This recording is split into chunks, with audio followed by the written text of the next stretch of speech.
Good evening, good morning, good afternoon, wherever you're coming from and watching Wicked Women. It is lovely to be here. We have a few tech problems tonight. The Wi-Fi is playing up, the StreamYard is playing up. So we were trying to press all the buttons and they weren't working. So like all good women, we arrive late, but we still arrive fashionably late. So welcome to Wicked Women. I'm going to introduce you because we have a few wickeds with us tonight, more than one. And so I'm going to bring her tonight. She will be back with us as soon as she can. But I'm going to bring someone in who's been missing, like myself and Val, being like absence from leave. I'm going to bring in the lovely Carly. Hello. Good evening, my dear. How you doing? Fabulous now. How are you? Don't you look lovely? Well, there was a few tech problems, and honey.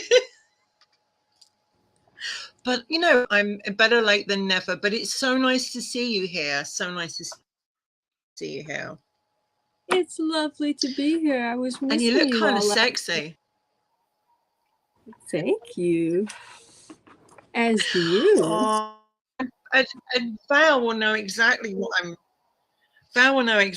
I'm going through because she had this problem last week. So bear with us if the signals are guys. Let's bring the lovely Val in. Hello.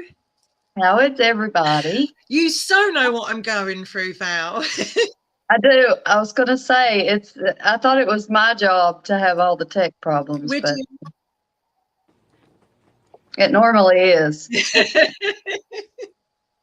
I've got my tech team. I don't know why. For some reason, maybe every bug is using the internet tonight, but it comes and goes. But it's nice to have three wickeds in the house, you know, to have Carly back, to have Val in glorious Technicolor.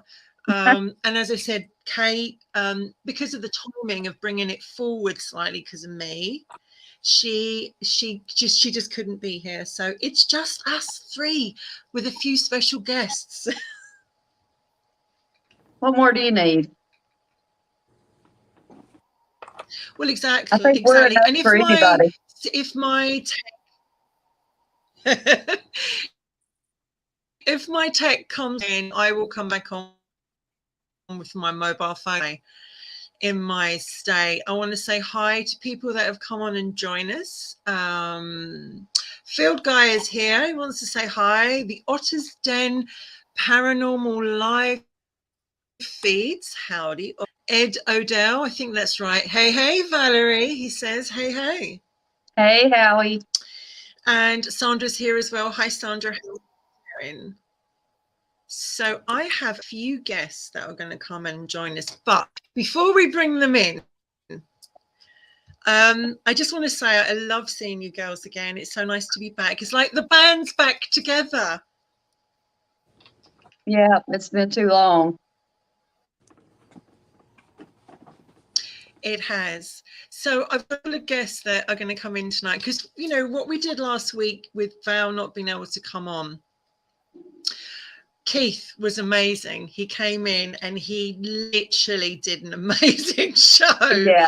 And he juggled it so well. And we had people come and join us. So he's out. We've got Michelle, who my fellow's waiting to come on. She's going to come and join us tonight. And we have, I believe, Michael's there as well. So I'm going to bring the lovely Michelle and welcome her.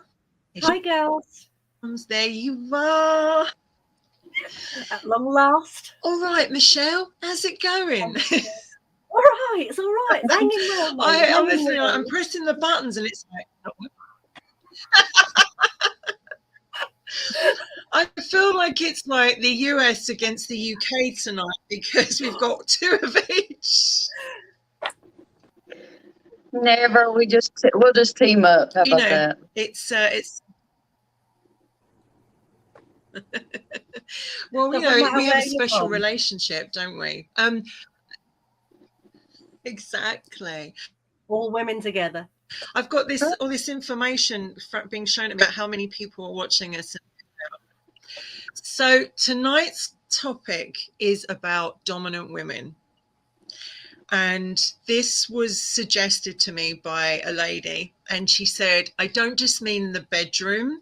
I mean in every area of work, play, in general, dominant women. And we thought we were women enough to tackle that subject. Definitely. I don't know a whole lot about it. Y'all have to Right, teach me. well, yeah. Valerie will be going away. a new Carly, do woman. you think we can tackle this subject? I think I can tackle this on all accounts. Don't worry, I got the bases covered. That's good. I know Carly has a few experts back there, and I daren't say what they are. She's a little, she's definitely a little but like, dominant looking tonight. She looks amazed. When she come on, she was like, hang on a minute, isn't there something missing? And I said to her, what do you mean? Bad influence, telling. Oh my God. We're having a chit chat on the It's phone. going to be one of those shows tonight, right? Oh, yeah. Yes, it is. Oh my gosh. I'm going to bring in, because like there's a few of us tonight, but it's like, I'll bring the others in a minute, but it's, do you think that all four of us here are dominant women? I'd like to think so. Very much. I would like to think so. I guess Well? it depends on what you're talking about. I guess it depends on what aspect. Perhaps in the part. But you can't. Of course, we should all, regardless, claim to be dominant women now, shouldn't we?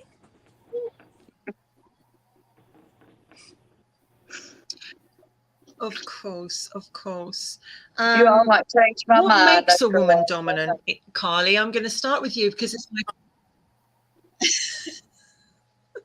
I'm going to go to Carly because she's been waiting for me to do this for weeks. What makes a woman dominant, Carly? Well, I mean, just as you said, your friend tried explaining when you asked, well, did you mean dominant in the bedroom? And she said, no, all aspects. So it pertains on which you got to hit each one to talk about it all. So there's the bedroom aspect where there's a person that's dominant and takes the roll call in the bedroom, is the one that's making the first move, making the decisions. There's the dominant in the aspect of the relationship itself, period. From, like, say, pertaining to what you're going to do for that day or your Saturday night, Sunday night. And the other person takes the lead in that area as well. And it can be very different and vary from each topic to the next. One might be dominant in, say, one area, but submissive in the next.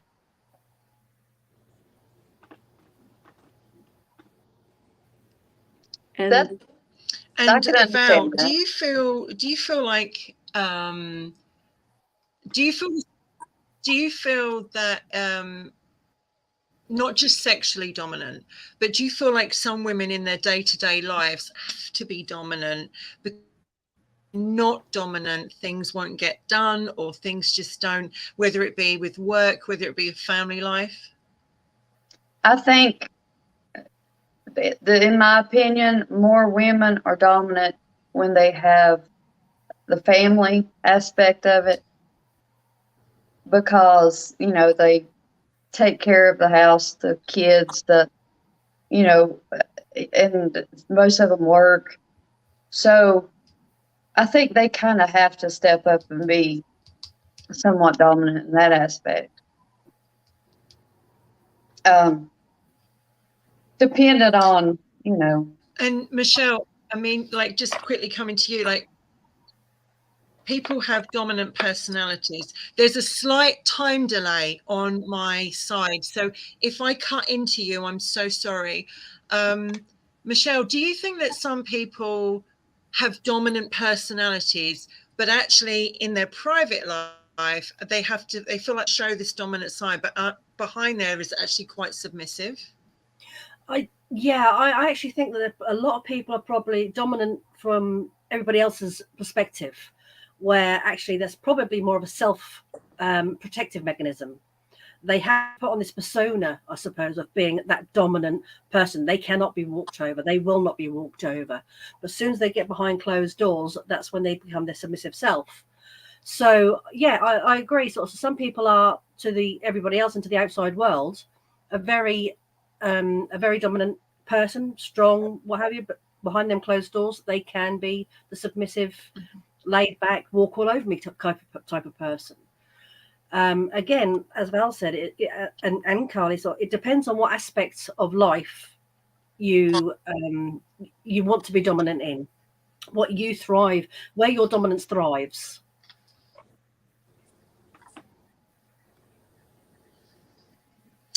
I mean, I don't know the year it was when I discovered that I was a dominant woman, where I always had a strong personality, you know, really strong opinionated about stuff.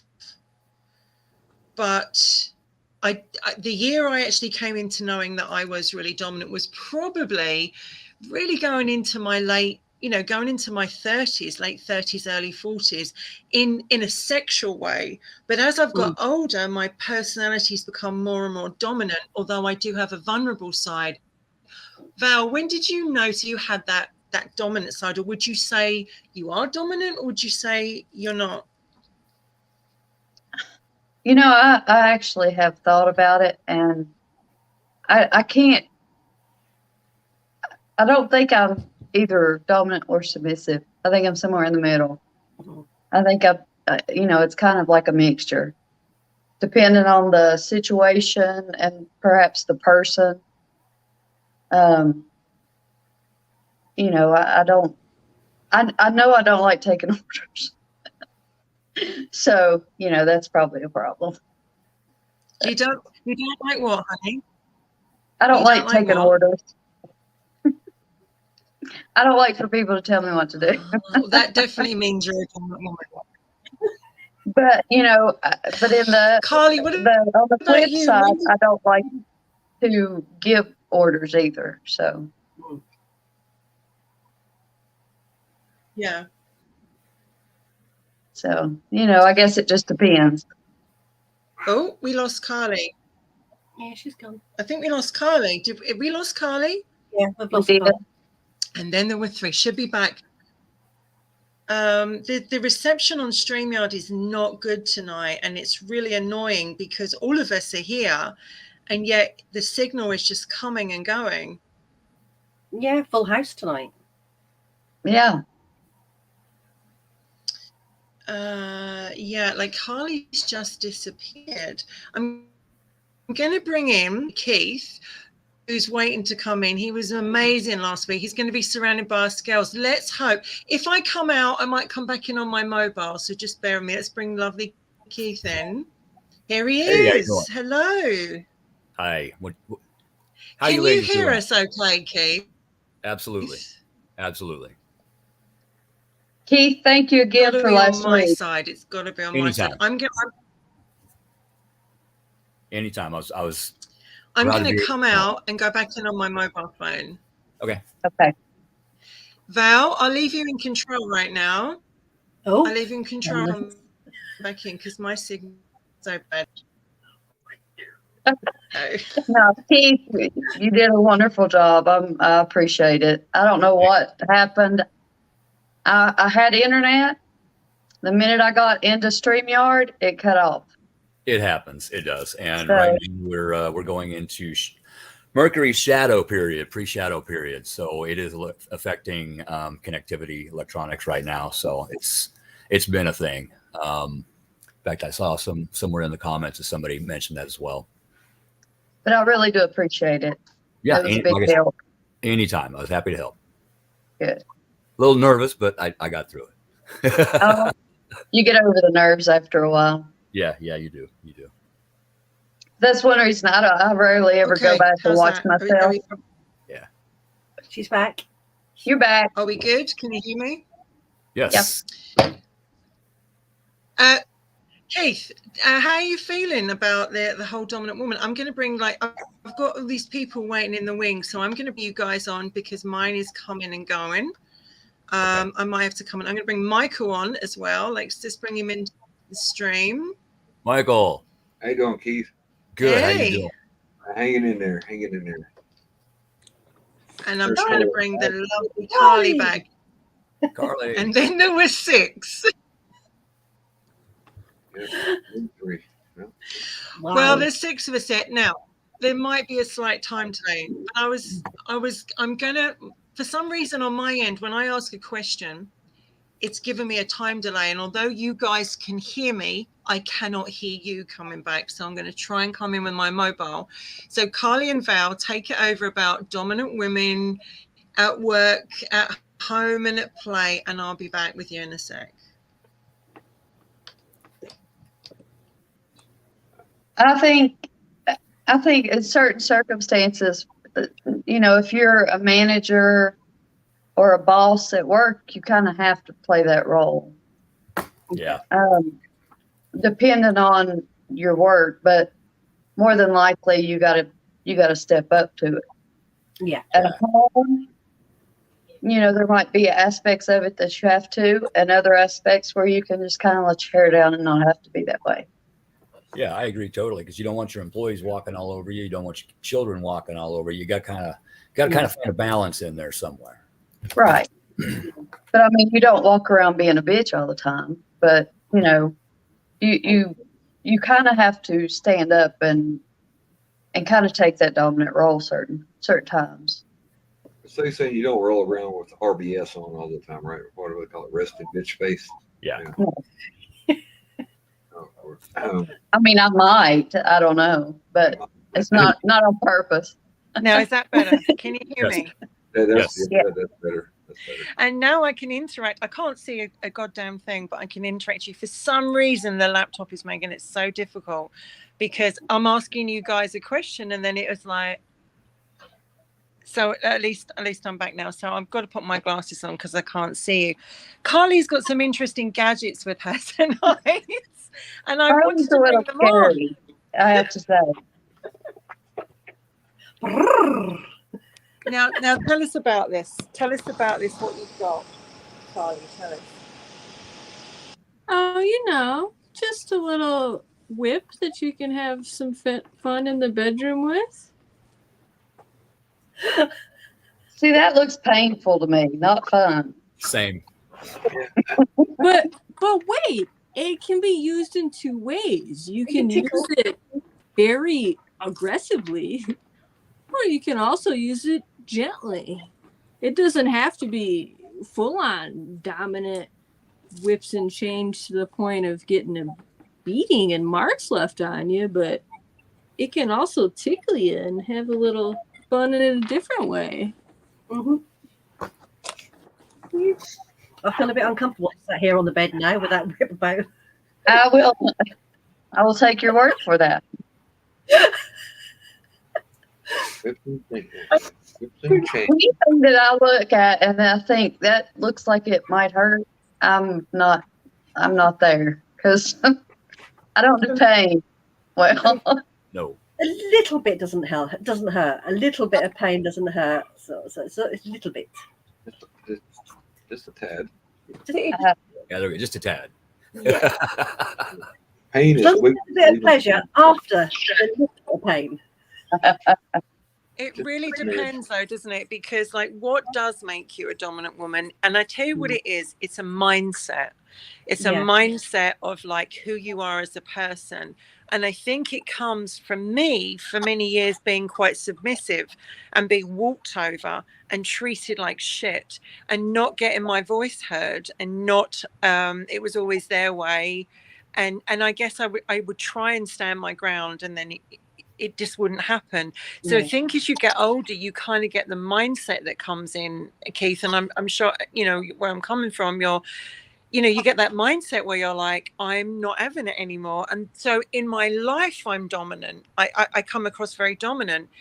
In my personal life, I can be quite vulnerable, and you have to see me in that. But sexually, I discovered that whole dominant side to me. It was always there, but I think my late 20s and early 30s, it started to come out. And if I ask the boys, like Michael and Keith, like, do you like dominant women in the bedroom and dominant women outside of the bedroom? How do you guys like it? Sure. I can, what way? No, He's like, yeah. It's like, sure. sure. No, and I've talked to Wendy about this before. When me and her first met or whatever, and we was talking about things back and forth, I told her, I said, the only reason Beauty has the power is because Beast wants her to.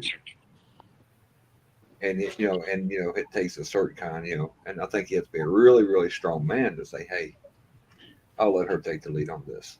You always have her back. And I've told people, don't make me regress back to the man I used to be, because right now I'm leashed. Don't let her turn it loose. And there's something about that. My mom was a very strong, dominant woman. Spoke her mind. Carried her friend in her pocketbook. And, she had been walked over so much that she got to the point where she wasn't going to have it anymore. Yeah. And it was like, and once you get put to that point, it's Katie bar the door, they say. It's, game on. But no. It can either make you or break you, can't it, I suppose? It is, it's, Yeah. you can have a lot of emotional damage behind dominance. Yeah, not I wrong. think there's different degrees to that also. You can, I finally reached the point where I say what I think, and I'm not going to let anybody walk over me, but I'm not to the point where, It's, I'll tell them, I where I always, crack the whip, so to speak. if I say something that maybe out of line or whatever, I tell them, I say, I'm at the age where I really don't care. What are they going to do? Spank me? Take my birthday? Well, Stop. apparently Carly thinks they might spank you because she's got a little friend there. So yeah, they probably will. Hey, ain't nothing ever happened before, right? When I grew up, and you're not going to scare somebody from my generation with a whip. We got the shit beat out of us day in and day out growing up. You know what I'm saying? Generation That's X. true, actually. Very Yeah, true. it's Very close, true. isn't it? Switches hurt really bad. Shit, I had the taste smacked out of my mouth more than once. So, it's like, it's like, oh, are you going to whip me? Really? I've been training my whole life for this. Go for it. Yeah. Coach. Do your worst. Yeah, that's it. And it's, but I tell you what, and I think dominance can come into a woman uses her voice. Mhm. I have learned that, in recent months. I can tell. Touche, Michael. Yeah, And, touche. I have learned tone of voice, especially with a certain accent. Lord, and it's like, I have no idea what he's talking about, Michelle. Is he saying an accent like ours is particularly dominant? I thought we were quite sensitive, our accent. That's It's quite what I thought sensitive. also. Boy, am I learning. And I have learned all kinds of new words like bollocking and all this. And, I had to Google that. Nothing like a good bollocking. I'm good bollocking, true. but I also think that bollocking can mean balls. So I guess as a good Well, I think you think that, Michael, because me and you don't have an accent. No, we don't. We should be normal. Perfectly normal. Wait. You don't think you have an accent, Val? We don't. No. We don't have an accent. You all do. Yes, Y'all. Very southern accent. Y'all do. Carly, I think you and I are the only two that do not have an accent. Yeah. Now, I Y'all can sound- if I try. I can. Everybody that sounds different from me has an accent. I don't. No. we're born and raised with this. It sounds normal. Somebody asked me the other day, they said, what the fuck did he say? I was like, he said he's going over yonder. He's going to pick something up. He'll be back here in a few minutes. And she can tell the difference in my accent. You know, if I talk to her quite a bit, or her mom, or whatever, Yeah. and I'm on the phone talking to like the people in Arizona from my college or whatever, my accent softens a lot. But quick as I get around the family and the people Until you here, get upset or mad, and then full Oh. hick. oh, comes oh, out. Friday, it was awful. And I had a really rough day Friday. And I went on Scotty's show, and a lot of the military background came out. But quick as I got off with the StreamYard with him, I thought, holy hell, I'm in trouble.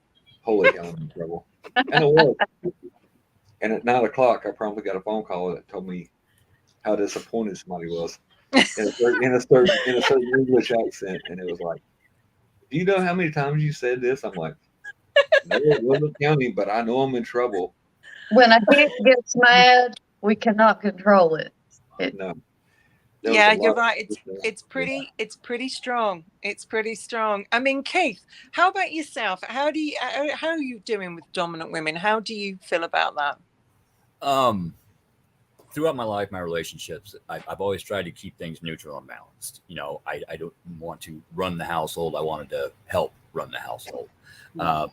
You know, kind of the same way in the bedroom. But eventually it got to the point where that got me stepped on quite a bit. So I'm going to be, you know, pretty picky on, you know, the next relationship I get into. Now in the bedroom, kind of the same way, you know, I'll take the lead. If they want to take over, okay, I got no problem with that. The whip, you know, cracking that whip, I might back up just a little bit. Remember, safe word. Unless You it's, gotta you have a know, safe word. pineapple, Safe word. banana, you know, whatever. Safe word. Kumquat. Banana. You might not want to use banana as a safe word. Good You point. really Good might point. not. That could be interpreted many ways. Yeah, You know, I told her my safe word is kumquat. If I ever start screaming it, everything's fine. kumquat.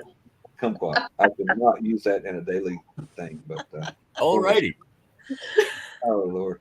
What part of the UK is Michelle from? Is she from like Got London? bananas. So, Those are big bananas. East Coast. East Coast, like Norfolk. no, Carly, you're killing me. oh Lord. Carly's Woman's got just props. good. Carly's up to no good. I'm going to read some of these Charlie. comments because it says because I can't bring them on as yet, but it says Ashley says that's what happened to me. I went from sub to getting sick of it, and then the dominant side came out. But cracking the whip is fun sometimes. Lisa says we were given the gift of a mum voice. Field Guy says, well, I have no accent. That's not true. That's And Ashley also says she just gives the mum look and she doesn't even Oh, yeah. need to use the voice. No work What's the, needed. Yeah, what's see, that's what I was saying. When you're in that mom mode, you have to kind of be that way, Oh yeah. you know. But it's Yeah. there's different, you know, definitions of dominant. But Yeah, you know, there's my a- mom was There's a dad look, a 5'4". dad voice, and then a Scorpio stare. Yeah. And when the kids got the Scorpio stare, they knew they were. My girls were so, I mean, no trouble at all. I could just look at them and shake my head and they'd quit. So I guess I was lucky. That's good. But That's you're good. talking about the mom look valid. My mom was 5'4". I was 6'3" at the time. My dad's 6'4". She could look over the bridge of her glasses with a look. And you know what I'm talking about, putting fear in the hearts of It big. don't matter if you're 8 foot tall. They can bring you down a notch. She would look over her glasses and stare plumb through your soul, and it's like, That's the one. Yeah. I That's do a that mom. with- you know, That's a power you get when you give birth. hey, I'll tell you well, what, a hard combat vet would say, nope, I got to go. You're on your own. using your mom as a woman, did she this life? You're breaking up bad, Wendy. You're going to get closer to your phone. was your mum naturally dominant or did something happen to make her like that? My dad was a prick, and I told the story about that. You know, finally, she had enough. And a tenant's cast iron skillet turned the power in their house. And I had told the story before, and people hadn't heard it. At 14 years old, I swiped my dad like a grown man to save my mom. So when people ask me, "Hey, where did you learn to fight?" I learned at an early age. And I remember that night he came in drunk. He had raised in hell. And she told me in one word, bed. And I went, and when he come through the door, started screaming, she swung that thing for all 130 pounds she had in her, and it rung like a church bell. Oh man. She literally rang his bell. And the next morning I got up, and it was about 1 o'clock. He's still laid out in the kitchen. And I thought pump knock. I thought he's dead. I said, I'm looking at her. She said, "Michael, here's your breakfast. Go outside and play." Sent me out of the I house. got you. And then he started coming back around a couple hours later, and he said, "God damn, I must have walked into something." She said, "If you start your shit again, you walk into it again." And she meant it. But she told him, she said, "I need some bitch, I'll kill you." What Perfect. a woman. Good You for know? her. Good. And that's what I'm saying. Sometimes they knock one devil out and two in, right? Because you can only take so much. And Val and Carly and Michelle, like, I'm sure we've all had those relationships where it has been abusive, or they've spoken to us like we're a piece of crap. I mean, Carly, when did you notice what brought out your side as in your life, in your personality? What brought yours out? Be right back. I would say it probably happened very early on. I, at one time, was just a innocent little gal. Never. And then as the real life and adulting, as I like to just refer to them as, the adulting problems start showing up in my life growing up as a young teenager and going into high school and everything. I was in a long relationship from middle school all through high school. What I witnessed between my own mother and father. And all of those in combination is kind of what made me become even more dominant, more so than ever. Like you were mentioning before, like saying like the workplace or school area, I would always take charge of group projects and things like that because I knew that if I was going to do it, it was going to get done right. And if I left it up to other people, it either wouldn't get done or it'd be a sloppy job.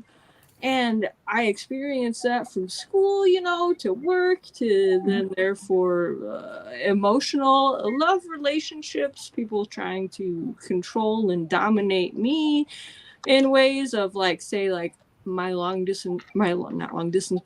relationship. I had my first one growing up was 3.5 years from middle school to high school.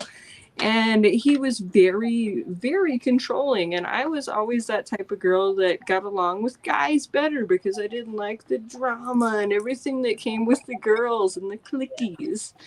And so I had a lot more guy friends than I did girlfriends growing up. But then that first relationship I had, he wanted me to stop talking to my guy friends. And That's usually the first thing. Foolishly back then, I was like, okay, I love you. I'll stop talking to them, And then what was it, like a year later, he was like, I want to start talking to girls now. And I had never been that type of jealous or controlling person. And I was like, hold on, you just made me drop all my guy friends. But now you want to start talking to girlfriends? That's okay. So those types of things kind of made me into who I've become today, and not wanting to be walked over and stabbed in the back, and all of those things can make you become dominant in many aspects of life. I mean, Michelle, like coming from Britain, everyone has this image of us being this terribly nice country where everyone has sandwiches and picks up with their tea like this, but actually to be in Britain, to actually survive, you have to be quite streetwise because Britain is not an easy country. It's not, down south, London, it is not easy. So I think there's a part of you that has to grow up quite quickly and be quite strong. How did you find, Michelle? Would you say that you went through a phase where you realized you were dominant or you weren't? What was your story? I think from the age of at school through high school, and what have you, I wasn't very dominant at all. Again, unlike Carly, I didn't take over the school projects. I didn't want to run the school projects. I'd Yep. quite happily be a lemming. I'd be a follower rather than a leader. That got me absolutely nowhere in life. My first relationship, where I had my son, I was abused mentally and physically, and that's when I went, no more. No more. This is it for me now. I spent three separate occasions in a battered wives' home, and I'm like, I'm not doing this. I'm not doing it anymore. I was lucky enough to find a guy that we had the mutual dominance thing going on. Yep. We were together for 13 years. All the decisions we made together, bedroom, both sides, home life, both sides, decorating, both sides, work life. Again, we were both very much equals. Lasted 13 years. Very good. But then we became more friends. Mm-hmm. So we decided to split up. Ashley, I think it was, yeah. So I just want to Ashley put down a very good comment. She says, but guys can come with drama. Yes. And I love my guy friends, but they can create drama just the same. And Oh, Sandra more so said, women sometimes. I yeah. wish I was dominant in my abusive marriage I was in. Absolutely. I wish I looked back and I would be more dominant. But actually, if I think I had, looking back to the first one, I don't know how that would have ended, actually. I know how mine would have ended if I'd have let the dominant side out. Yeah. It wouldn't have been good for me. If you're dealing with a sociopath or a psychopath, and you throw up that kind of resistance, it crushes an ego. Then definitely, yeah. So you got to be careful with that, and I can't wait to get farther in on that. And but talking about dominant women, I was in the Army for a long time, and I've had a female commander 3 separate times. Yeah. And you want to talk about like the unit's mom, you know what I'm saying? And everybody's like, oh, but and the one comment that really got me that I went hands on with, but she's just a woman. I said, that's an officer in the United States Army. You need to back the hell up. I said, that's my commander you're talking about. Yeah. You know what I'm saying? And I'm like, no. And I'll tell you what, the female commanders treated me just as well, if not better, in a lot of cases than the male counterparts they had. So and everybody's like, oh, you don't mind working for her? I'm like, no, I was raised by very dominant women. My grandmother, my dad's mom, she was the patriarch. Another small, little boned woman that ruled with an iron fist. Yeah, I grew up in a very, very small family. There's only me, my mum, and my son. I've now got grandchildren, but at the time it was me, my mum, and my son, and that was all there was. I mean, I didn't have the nieces and nephews and cousins like everyone else had around me growing up. So being an only child, I had to find my own way in the end, I suppose, in my life and how to deal with the life. But I have my own business and I still struggle now. I have one employee that is a male. He works actually in the shop itself. It's like a cafe. Yeah. And I'm telling him, right, this is what I want. This is what I want. This is what I want. And if it's something he doesn't agree with, oh my God, he sulks. Worse than the woman. And I feel like I can't tell him, look, this is my business. I'm telling you what I want. Yeah. You know what you need to bring I want to put that dominance across, but I can't because how they react to that. Yeah. You know what? Tell him either listen to me or hit the highway. My way or the highway.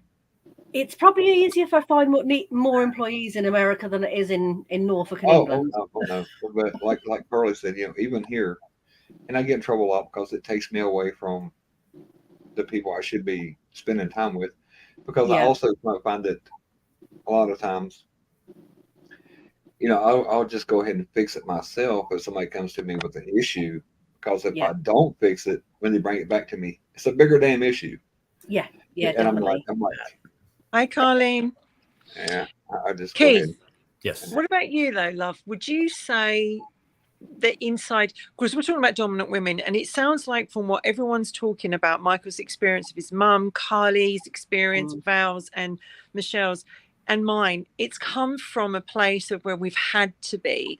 We've had to, we've pulled ourselves up from from the floor and to become this dominant character, because some people don't. What about yourself and your experience of dominant women in your life with your mom and etc.? What was your experience? My mom really wasn't around much. Dad, they got divorced when I was 6, and so she worked. She worked 2 or 3 jobs, and my sisters kind of raised me. So that's how that worked.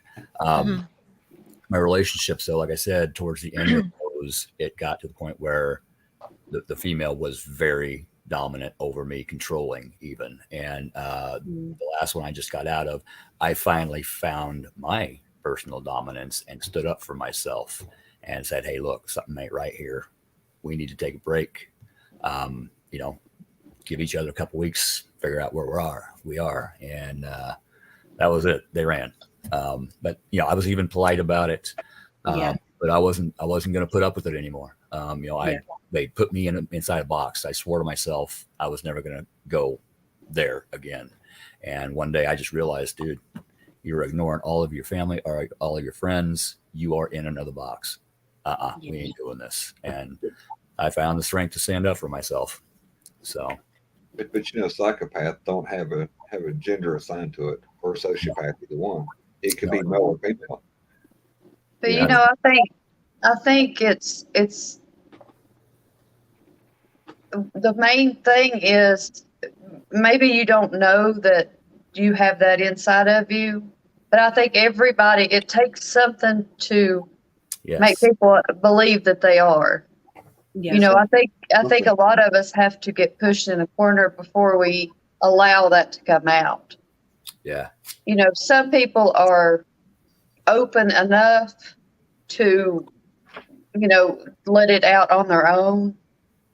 And some of us are too timid to let it out until we have to. Yeah. Until you're pushed to that point. But you think about it, it's yin and yang. Either you're gonna be a dominant or you're gonna be a sub. And some people would rather be dominant, and it's just natural for them to be dominant. And some people would rather be submissive. But see, I think there's an in between. Yeah, if you're being submissive, I don't think it's just one or the other. I think there's an in between. That different sides of your person is, different. Well, what is it? Different thing, depending on the situation. What's the Indian saying? You have 2 wolves, one on each shoulder, and they fight to see who's going to win. Whatever one you feed is the one, and what do you do, Val, ladies? Carly, Michelle, what do you do when you find a guy and he struggles that you're a sexually dominant woman? And obviously I'm going to come to, she knows I'm going to say no, I'm going to come to Carly here. I'm going to say, Carly, perhaps you'd like to tell me your experience, first of all, as like, what was your, did you find that guys found it difficult? Yes, very difficult. I have a very dominant voice alone. Surely not Vu. Let alone my actions and things I do. So it was hard, throughout times when I would run across people who were fully submissive and had no idea what to do with a woman who took control and had the dominance in their court, took that ball in their hands. And literally, yeah. Some people it would have to be, teach them the new ropes, and others it would just have to be bye-bye. Because I see what you're saying, because just bring this up, Val, most men, there is a kind of stereotypical gender role that because the man's supposed to be bigger than you and larger than and stronger than you, he's supposed to be in charge, and a lot of men like to be in charge, and it's like, who, the man? And you're like, no, really, love, you're not. You're really not, right? So what about you, Val? What's your experience? Oh, honey, I don't have experience with that. You've not had the being dominant and they didn't like it? No. I told you, I don't have that.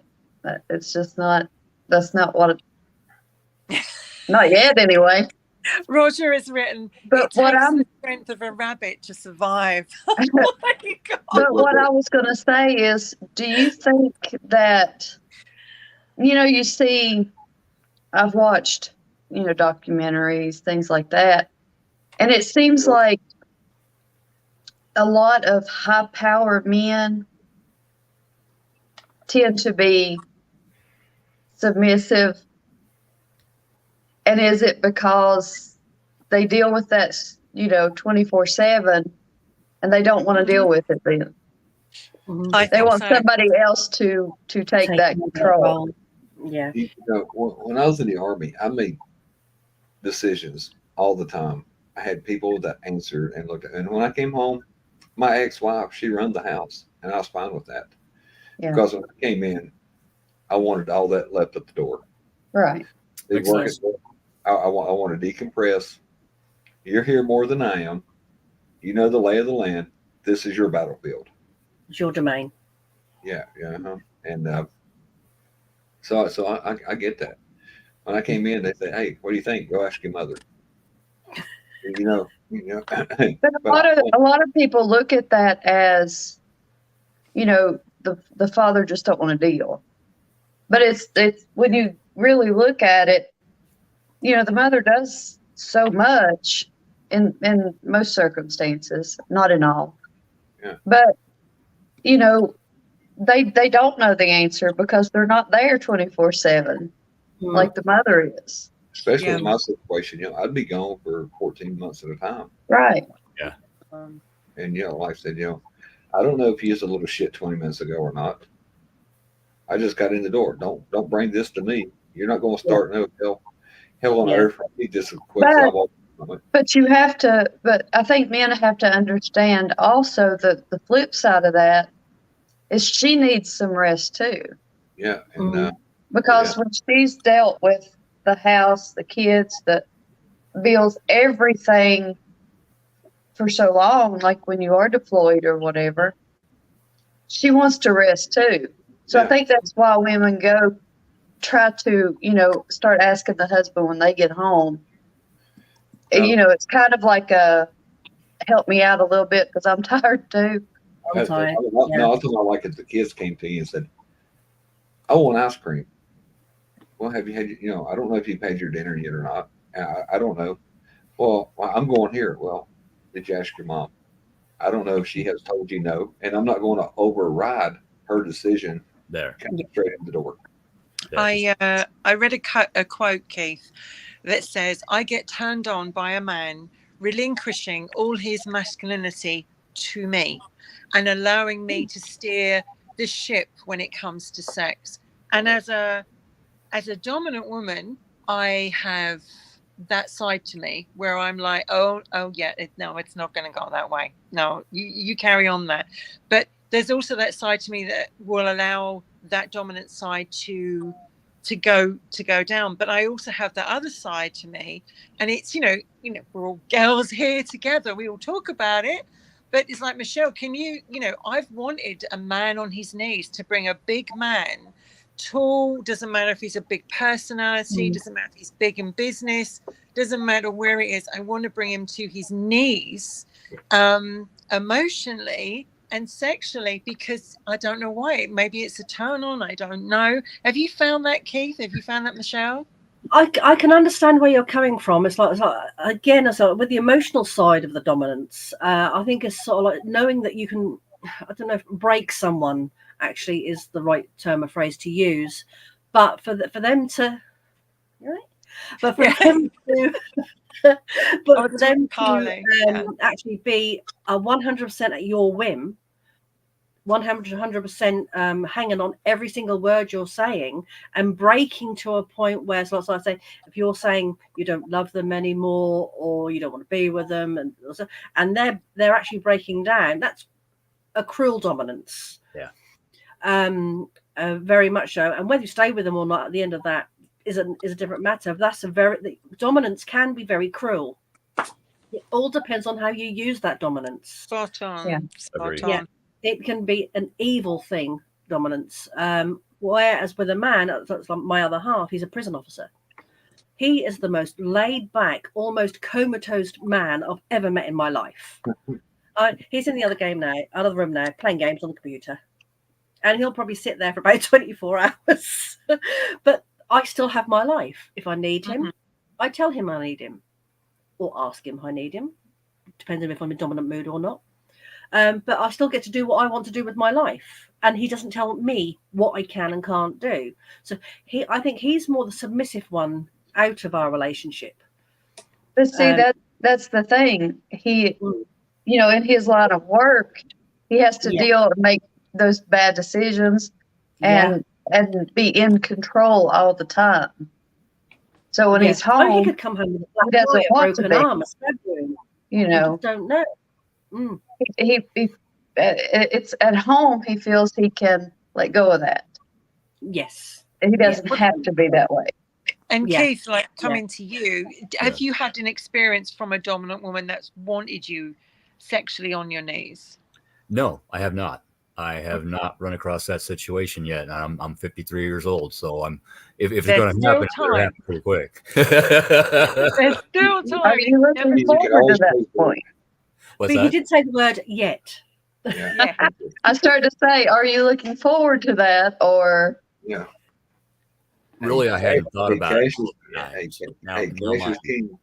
my Cash is my king. curiosity is kind of intrigued a little bit here. Hey, you're not that far from Vegas. Yeah, hey. roll out with the rent. You know what I'm saying?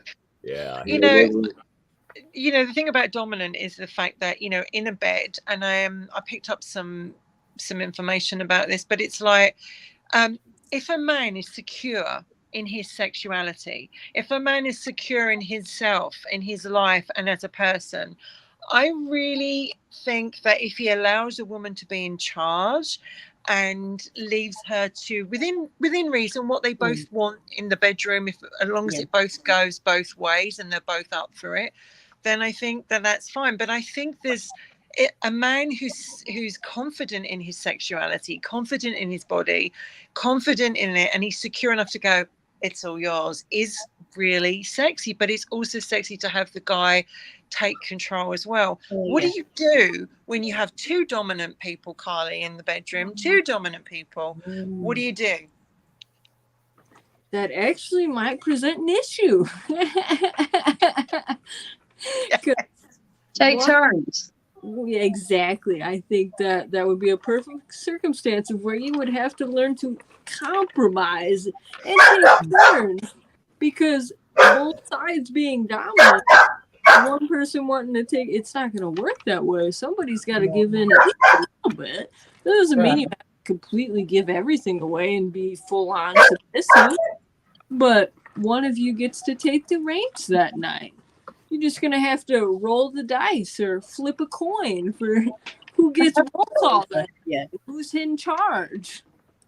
See, I've had the experience where they do not want to lose the dominance, and they will not give in, they will not be submissive, and I've had to become that submissive. But I think in a personal life, Keith, you know, it's like I don't want to dominate a guy 24/7. I don't have to tell him you've got to do this, you've got to do that. But there are times that I think that side of my personality comes out. Have you found that with the ladies around you? A little bit, yeah. You know, you ask somebody where they want to eat at. Oh, I don't know, whatever. You know, you just make a suggestion, and it's nah, anywhere but there. Okay, nah, anywhere but there and there. So you know, the next thing you say, okay, we're going out and we're going here and we're going here. Okay, here we go. Let's go have a good time. So you know, different situations may call for different measures and tactics. Yeah, I think also with the women, I mean, if you've had children as a woman, you've had to decide what you're having for tea or for dinner, whatever you want to call it, every single day of the week. Yeah. When it comes to sort of like the guy saying, "Shall we go out tonight?" "Yes, please, take me out. Where we go? Where do you want to go?" "I don't care. Anywhere where I haven't got to cook." Exactly. It makes it easier when you say, "Get ready, we're going to this place." I don't care whether it's Burger King, McDonald's, or a fancy restaurant. I haven't got to cook. I haven't got to wash up. I haven't got to choose. It doesn't matter. Yeah. It doesn't matter. There's a good point I wanted to bring up. You said about you have a problem at work. Like, Yeah. what about women at work being dominant at work? Because we're still fighting to get that, to be seen as powerful women. Some of us are. We are CEOs and, whatever. We have got powerful jobs. But a lot of men still like, and I don't mean this like, even some women, they don't like to see someone else take control. Do you find in your work situation that you find it hard to be dominant with everybody or just some people? Oh, luckily I've only got 2 employees. I've got James, who's in the cafe all the time, and I've got Margot, who's out on the van. Margot, very dominant woman from Glasgow, can't get any. I mean, every word that comes out of her mouth. Say no more. Yeah. It sounds angry. It doesn't matter whether she's being very nice to you or saying a poem or she's aggressive. It sounds aggressive, whatever she says. If you have YouTube, the Glaswegian accent, you will understand. So she is very intimidating to a lot of people. She is the biggest pussycat I've ever met in my life. She really is. If I tell her something and say, right, this is what I want, she go, yeah, you're the boss, fair enough. Fantastic. It's the male I have the problem with. Well, do you think it's because he has a problem that you're a woman and you're his boss? I think so. Or it could just be his personality. It could be a personality clash. You can't tell him he's doing something wrong because he would always disagree. You can't tell him, look, I'd rather have it done this way. Because, well, no, because that's wrong. It's got to be done this way. It's my business, mate. You do it how I want to do it. But then he'll sulk. He has a problem with taking direction. Or, so and does that make you submissive with him? It does slightly, yeah. I end up then going sort of like, do you know what? I don't want to fight about this and just walking away. Yeah. So I just walk away from the subject because even though I'm quite a dominant person outwardly in the outside world, I don't like confrontation. So you can be dominant, but not like confrontation. Very true. Very true. Yeah. Well, you need to handle that sooner than later. Yeah, I think you need to get Carly's whip and crack it because he would probably enjoy that. I think you need to because I think Carly over. You need to borrow my accent and say, I don't care what you want, you're going to do it this way. I need to borrow Margot's accent as well because she sounds angry all the time. Get her to tell him that. Yeah, that's what I'm getting here. Say, hey, say, here's your few quid. Go get him in line. Oh yeah, handcuffs. Yeah. Because I'm a very small business, and it's literally. I mean, as Wendy knows, I mean, I've got heart issues. I've got heart disease and what have you. So of course, I've had to take a step back from the business, let them do the work, but I sort of manage it, micromanagement. So of course, sort of like. Then I think I'm scared to upset anyone because then they go, oh, that's it, I'm off and I've gone, and then that's it. I've then got to go back to work until I found someone to replace them and to cover them, and then I'm putting my own health at risk. Oh, so you find them before you fire them. You find a replacement before you tell him to kick rocks. But I think women have a lot of women have a problem speaking up because, and I remember, and Val, you probably remember from when you were in your abusive relationship, we swallowed what we wanted to say. We kept it quiet. And so there was this other personality inside us that was screaming at us going, what are you doing? Why are you putting up with this? Why are you not standing up for yourself? Why are you, and yet the other side, it was like having a fight with those wolves that Michael talks about. Yeah. Yeah, I mean, hindsight, you think I should have said this. But, when you're right in that moment, you have that fear of you don't want to hurt somebody's feelings, or the fear of making things worse. Yeah. There's so many things go through your mind. You think, you know what? It's just not worth it. I'm just going to swallow it and not say anything. Sometimes it's easier to keep quiet and sort of and just take it. Yeah. Yeah. I'm going to ask each of you these things. Carly, have you ever said to a man, I want you to do this to me, or you're not doing it properly? Yeah. I knew that answer before I asked it, but I thought I'd start with Carly. How do you find that standing in your power went for you? How did it go? Well, I mean, I'll say that I'm not a complete B word, so I'll try and give them a little bit of direction and some instruction, you know, whether that be in the bedroom or down there or wherever we're talking about with this dominance. And if they don't take my lead and take the help that I'm given, then I'm sorry, I'm gonna have to walk away. I can't deal with somebody who can't at least sometimes take charge, sometimes do what I ask them to, or at least take the instructions. So it's either you on the Carly train or you gone. Bye-bye. And Val and Michelle, have you guys had this experience? Have you actually said to someone, this is what I want you to do to me, or you're not doing it properly? I can honestly say no, I haven't. Oh yeah, definitely 100%. Yeah. What's the point of going on a journey if you're not going to arrive at the destination where you want to go, mate? It's as simple as that.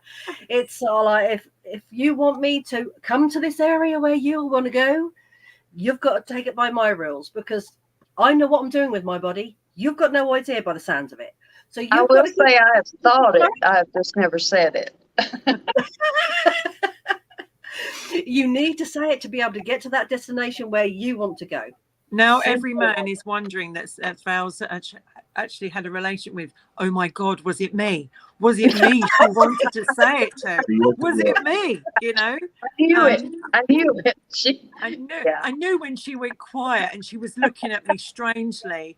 I knew it. Keith, what would you do if a woman said to you, you're not doing it properly, or I want you to do this to me? I've never had a woman tell me that yet so far. Right. But if she wanted me to do something specifically, okay, let's discuss it. You know, I'm willing to try new things, you know, within reason. You know, I'm not shut down or anything, but I'd give it a shot. And if she But it might said, not be a new thing, Keith. It might be an old thing that you're doing wrong. What's that? I'm sorry. I think that's the thing. Like you said, you're willing to try new things. Okay. Yeah. But what if it's not a new thing that she wants you to do? It's something you're already doing, but you're doing it wrong. And if she told you you're doing it wrong, would you go, oh, I'm sorry, and correct it? Or would you just carry on doing what you were doing? No, I do my best to correct it. You know, that's pleasing my partner is very important to me. So if I'm ever not doing anything right, I would rather them speak and say, hey, I like it this way instead of that way. Okay, cool. No problem. Thank you for that. Yeah. Brilliant. Before I come to Michael, and I already know the answer, but before I come to Michael, I'm going to say I've had an episode in my life where I'm like, you need to do it like this, and they've gone, really? And I'm like, I tell you what, I'll just do it myself, shall I? Just sit in the corner. I'll be done in a minute. And they get really. I'll just finish it off myself. It's fine. They get really. Some do get really offended. Others not. So I know the answer to this. I'm going to dread answering it. But Michael, have you ever had someone say to you, "I want you to do this to me," and you're not doing it properly? I was going to say, I was going to be funny, but I can't think of nothing that wouldn't sound just too arrogant. But I was going to say, when you got a body of a god and you know what you're doing. I have to go throw up. Just a second. No. Like I get all this. So that's like Valerie asked me, "Oh, are you intimidated if a woman brings a bob into the bedroom?" I was like, "No." I said, "Hell, I get an early night." You know, I was like, "Hey, honey, you gonna be the I get the rest of the night off. All right." But I'll go start dinner while you're It's like, hey, you work on you. You know, I'll but no, growing up, I had an older lady. I dated older ladies for a long time, and this one older lady told me, she said, "You know what, Michael?" I said, "What?" She said, "You're very lovely, and you're very lovely all night long, but you don't know what the fuck you're doing." And I was like 21, 22 years old. And she was quite a bit older. And I'm thinking, what the hell you mean? I don't know what the fuck I'm doing. But and I asked her, I said, well, if I don't know what I'm doing, why are you putting up with it? She said, because you do it for a long time. And I'm thinking, wow, okay. I don't know what I'm doing. As long as you go long enough, sooner or later you might get it right. But no, That is but I think communication is a key in the bedroom. Definitely. It But you is. can communicate, but they could still take sort of like just to completely dismiss it, and Yeah, then sort of like you're stuck with just sorting yourself out in the end anyway. Well, I think I've always just been afraid of, killing the mood, making them feel bad about themselves. What mood are you killing? Like she said, if you're not arriving at the Well, destination, the mood's killed anyway. For them, not for me, for them. I mean, somebody says, you suck at that. It's going to kill the mood. Well, maybe, sometimes sucking at that's good. Michael, you know what I mean? No, I'm just saying. But anyway. But I mean, I think I've been so focused on other people's feelings and not hurting someone else, not making them think that they're not good at something. Ashley says, Michael, that she was probably giving you an A for effort. But you are both in the room. Yours is just as important as theirs. Sandra says, lay back and think of England. There are so many times I've heard that in my lifetime. Brace yourself or lay back and think of England. And it's like, I think... Brace yourself, love. Just brace yourself, woman. Brace yourself, What is it? For king, well, it used to be queen and country. Now it's king and country. But dominant and submissive personalities are usually formed in childhood. And I think we watch our parents. I think we learn a lot from our parents' relationships. And I think we form, but certainly in school as well, and places like that. I was bullied at school quite a lot. I was bullied quite badly. And I didn't have a voice when I was at school. I was always like Carly, I was always like, let's do this, let this happen. But I always got pushed down, I always got shoved down. It took years to find that voice, that confidence. And I think that my mum was a very dominant personality and still is. My nan, oh my God, my nan would, if my granddad was reading a newspaper and she asked him a question and he didn't answer it, she'd rip the newspaper out of his hand and throw it in the fire. My mum says she remembers, having to duck as all the knives and forks came flying out of the kitchen. And I think that going back then, 1930s, 1940s, women had to be strong because the guys were at war. The guys are off doing their, they were at war. Women were taking care of the farm and the home and everything else. And they had to step up. To step up. Yeah. You think about it, you're talking about a strong, dominant woman. Where Wendy and Michelle's from, the Queen was dominant for how many years? How long was her rule? Yeah, and I tell you, she was 70 years. 70 years, yeah. She's a Jeep girl, and I tell them, and everybody asks me, Michael, why are you a fan of the Queen? I said, she's a World War II vet. She's a Jeep girl. She still drives herself around, and she takes care of her Yorkies, and she loves her horses. I'm talking about a dominant, and you can tell. That woman was not really big in stature. The biggest thing about her was her hat. Yeah, definitely. Definitely. Excuse me 1 second. And I've heard stories of her going out shopping with one of the ladies in waiting, and the woman waiting on her at the shop said, you resemble the Queen of England or the Queen. And she said, do I?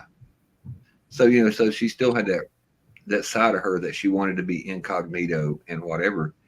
But when, as they say, when the crap hits the fan, she was the biggest pen in the room to make decisions to send to the House of Commons. But I think that goes along with when you're pushed in a corner and you have to step up. And that's what that part naturally and they comes out of instinct. they finally let women go into the workplace and make parts for the planes and everything else, right? They work the farm. I mean, Sandra was bullied at school. Ashley says she was bullied at school. She became dominant after she found her voice. Carlene said school was brutal for her. She was bullied as well. It seems like there's a pattern there of people that have they've had to be dominant. I don't know whether we're born dominant or we're born with a strong personality, or whether we are shaped by our life and our childhood. And I was brought up by a strong mother. My dad was never really around. He didn't really play a strong part. Maybe that's, and a lot of the men that I probably have dated in my life have been, apart from those two ones where I could say they're abusive, were probably more laid back, probably more easygoing. They probably were more on the submissive side of things, and maybe I unconsciously looked for that. Or so I've always said this, and Michael and I have talked about it, and Bao and I have talked about it, is that when you're dominant, you don't like to show your vulnerability, because being vulnerable is scary. Being vulnerable can get you hurt. And Keith, you, when I was listening to you and you were talking about stuff, there's a vulnerability in you. As an empath, I can link into, and I can feel that vulnerability. And it's kind of like you don't want a woman to come in if you're not ready and crack the whip and say, you got to do this, that, and the other, because you've got to feel like you're ready for that. And do you feel like you're stronger in your personality now because of what you've been through, obviously? I do. Like I said, I was raised by, my sisters, and they weren't mean, but they were stern, and then again, through school, I was also bullied, the one that I was always short. I'd get locked inside lockers. The football players would pick me up and throw me in the, women's bathroom when the teachers were in there. My teachers were always female. So, they had the rule.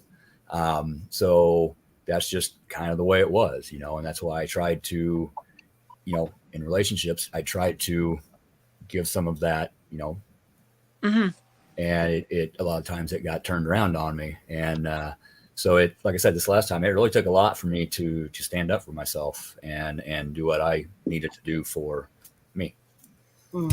So I'm in transition. I've done a lot of healing over the past, 5 I was going to say, don't use that word, or somebody will take it totally some other way. Yes, sir. I didn't hear you, man. Don't use the transition word. No. Oh, no. It's 2023. Be real careful about code words. But Pauline agrees with you. She says, my parents were both weak. I learned by past traumas. It took me forever to find my voice, but finally I did.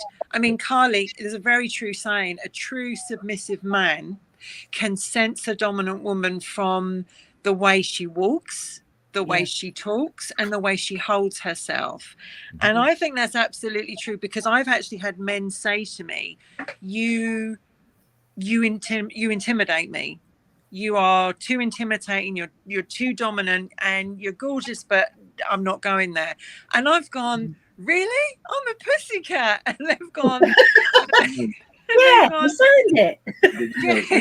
Seriously, like, did you find that, Kylie, that submissive men sort you out? Well, you need to ask Roger that question.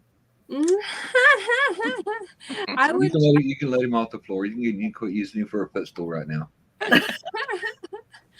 I would definitely say no. I mean, it took me a long time. Like, I still to this day don't see it like myself, but we can't see stuff always in ourselves. But I am the type of person that whenever I would get pulled over by law enforcement, whether I was breaking the law or not, I got a ticket.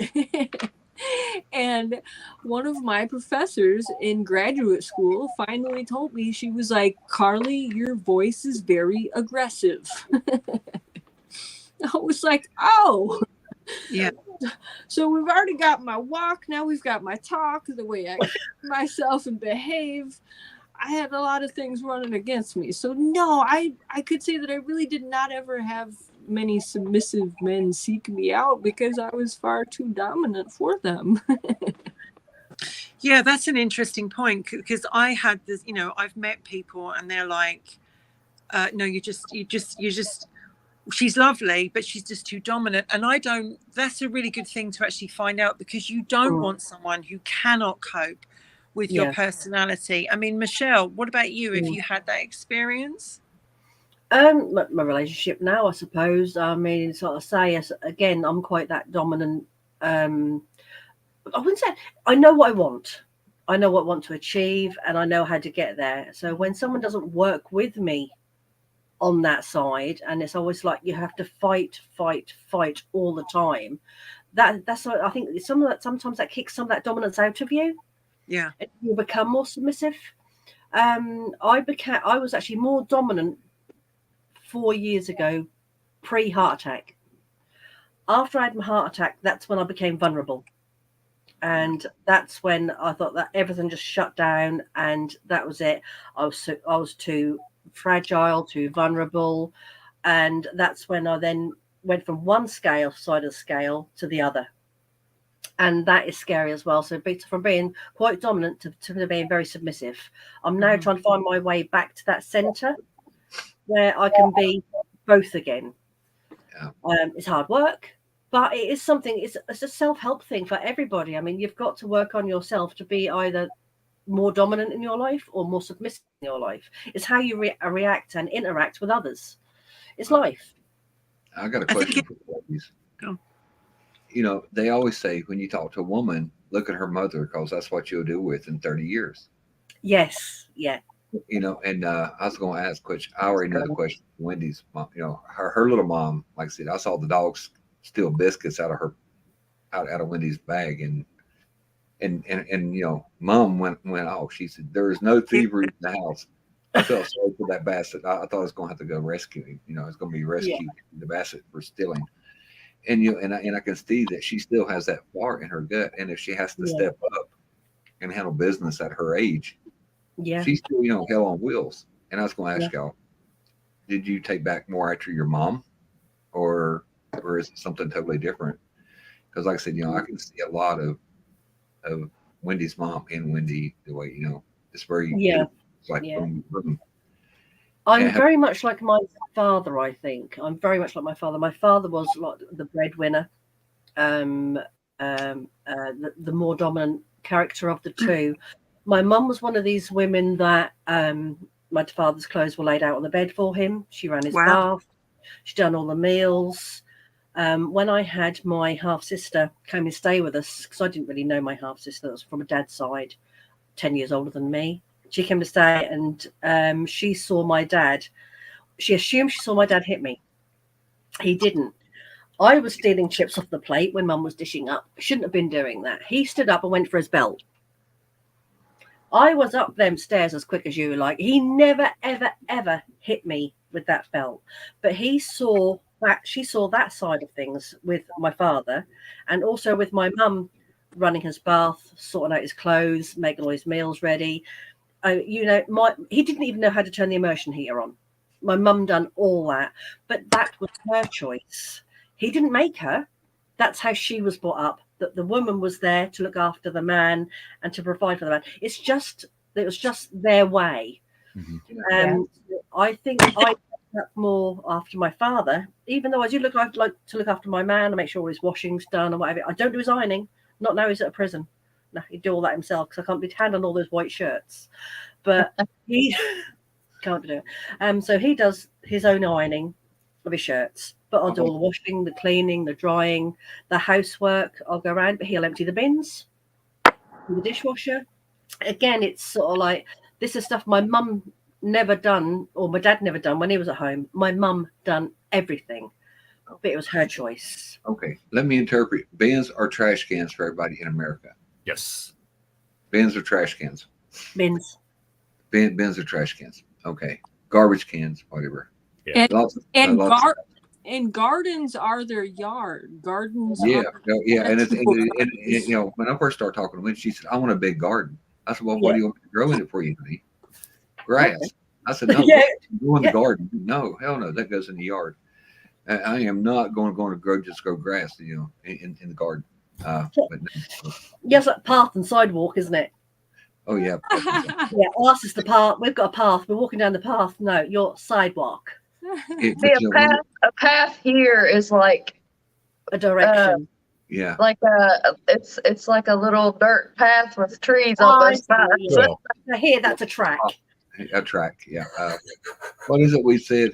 Two common people separated by a common language or something. How does that go, Wendy? How did you say that? We were two similar cultures separated by a common language or something. Well, I think we are. And- You just have to listen to us and hear all the different and all the different voices. And But we're all very different. I think the Americans and the British, Canadians, who obviously use it, we come from very different places. you're going to get closer to your phone, honey. You're breaking up, William. But at the same time, I think we're all very similar. I'm just literally having to stick my charger in my phone. Carly, I know you're going to answer me this in a really good way, but it's like, if you met someone who is really, really submissive all the time in their life, inside and out of the bedroom, would that be something you'd be interested in? I'm actually going to say no, because as much as I have the dominant side of me, there are areas of me where I don't want to be the number one decision maker. Like you want to plan a date where we go out and do X, Y, and Z. I want to be surprised. I don't want it to be every time Saturday night date comes up, I have to choose what we're doing and plan it all out and figure it. I may be dominant, but I can be submissive in other ways too. They can coincide together. It doesn't have to be one or the other. But I think that people have to realize and take charge over which they're doing, at least when it comes to the bedroom, because up until lately, I'm a little out of the loop and I'm the younger one here, but apparently this dominance and submissive thing is a huge thing in sexual culture nowadays. And people are... It ain't just nowadays. It has been for a long time. Yeah. It's just seemed to grow much more prominent now, at least to me, than it ever was. People speak out about it more now. I think they do. They talk We're- about it, as but a it's society, like, we're more open. I have Uh, a friend and she had a fling with a guy who's got a very high-powered job, and he liked to be submissive in his emotional, sexual side of things, and he would ask her to do things to him, and she was kind of taken back by some of them, but because she was this strong dominant character and she hated all men at that point, in some ways, she was like, okay, then let's do this, let's bring this on, let's do this. And so she did flog him and she did do this, that and the other. And I think, Keith, a lot of guys, they as we were talking about, what happens when a dominant woman wants to relax, right? Because if we're so used to being in control, liking being in control, needing that control, what happens when we need to relax and relinquish that control? How does that, do you think that's that's a really hard thing for me to do? I find it very hard to let go. How do you feel about, Keith, with your sisters and stuff like that? Did you see it in them? The dominance factor? Yeah, they were, one sister was 5 years older than me and the other one was 10 years older than me. So it was like, I was being raised by an adults, but yet wasn't. So that was kind of a confusing thing back then for me. So yeah, I'm not real sure, but in my mind, a good balanced relationship is me coming home from work. Okay, give me 5-10 minutes just to chill out, relax, and I'll help you get supper ready. Okay, cool. Let's get the dishes done. You want to go here? You want to go there? What you want to sit, watch a movie? Just balance. Help. I like to help with the housework. I like to help with the cooking. I like help with the yard work, and I like help with the garden. Not the yard, garden. You have to be Pacific with English. Yes. Yeah. No, it's fine. We've got Americans here. We know. We know. We get it. I enjoy, picking the produce, We bringing can't help that they don't talk proper. beans, canning together. I like doing things together. So that's just me, though. The thing is, Hmm. I think what I was trying to Go on, say Esther. is that when you've been dominant for so long, especially if you've lived on your own for a long time and Yeah. you've done everything your own way, like bringing up you as a kid, your sisters probably had to be the more dominant females in your life, because obviously it sounds like your parents weren't there. Mhm. But it's like sometimes being so strong or dominant, you don't realize you're going too far. You really don't realize, because you've had to take on so much and do so much yourself. Mhm. And then it's almost like, what do you do? Like, ladies, what do you do as a dominant woman to actually relinquish that power and that control? How do we let it go? I mean, I want a man to be a man. I really do. I want them to say, right, I'm the man, I'm the masculine. I want them to take on that male dominant part. Not all the time, share it with me, but I still want the man to come in, throw me on the bed, do what he needs to do, go and wash up for me, whatever. But I Get that washing up in. but Well, I want that dominant man. I don't want to be with someone who's like a lettuce leaf. I don't want to be with someone who's going to just do everything that I tell them. Where's the fun in that? You need sometimes that disagreement with each other. Stop laughing. You need that disagreement with someone to get a point across, or but a woman needs to be. They're not being serious now, guys. No, we are But being you do. serious. A woman needs to be. I say that. I say lettuce leaf all the time. I don't want to date a lettuce leaf. I have that saying. That's what got me. I'm sorry. I couldn't keep it together. but like she said, she wants to date a man. How about a green was bean? saying one time, this And he's older got woman, to act like a man. I remember this older woman told this younger lady, she said, you got a hold of a real man. What are you going to do with him? Because I guess she had been Yeah. dating weak ass people, and she finally got a hold of like Boys. a man, you know what I'm saying? And she said, well, you Mhm. finally got you a real man. Now, what are you going to do with him? And, Yeah, that's and it. there is a difference. And me, I like I said, I catch a lot of it because, like I said, I know these two over here, very well, and they know that I have a very twisted sense of humor and all that. And but the other day, and like I was saying on Scotty's show this morning, I detest Walmart with a passion. And I was on a scavenger Love hunt. it. Yeah.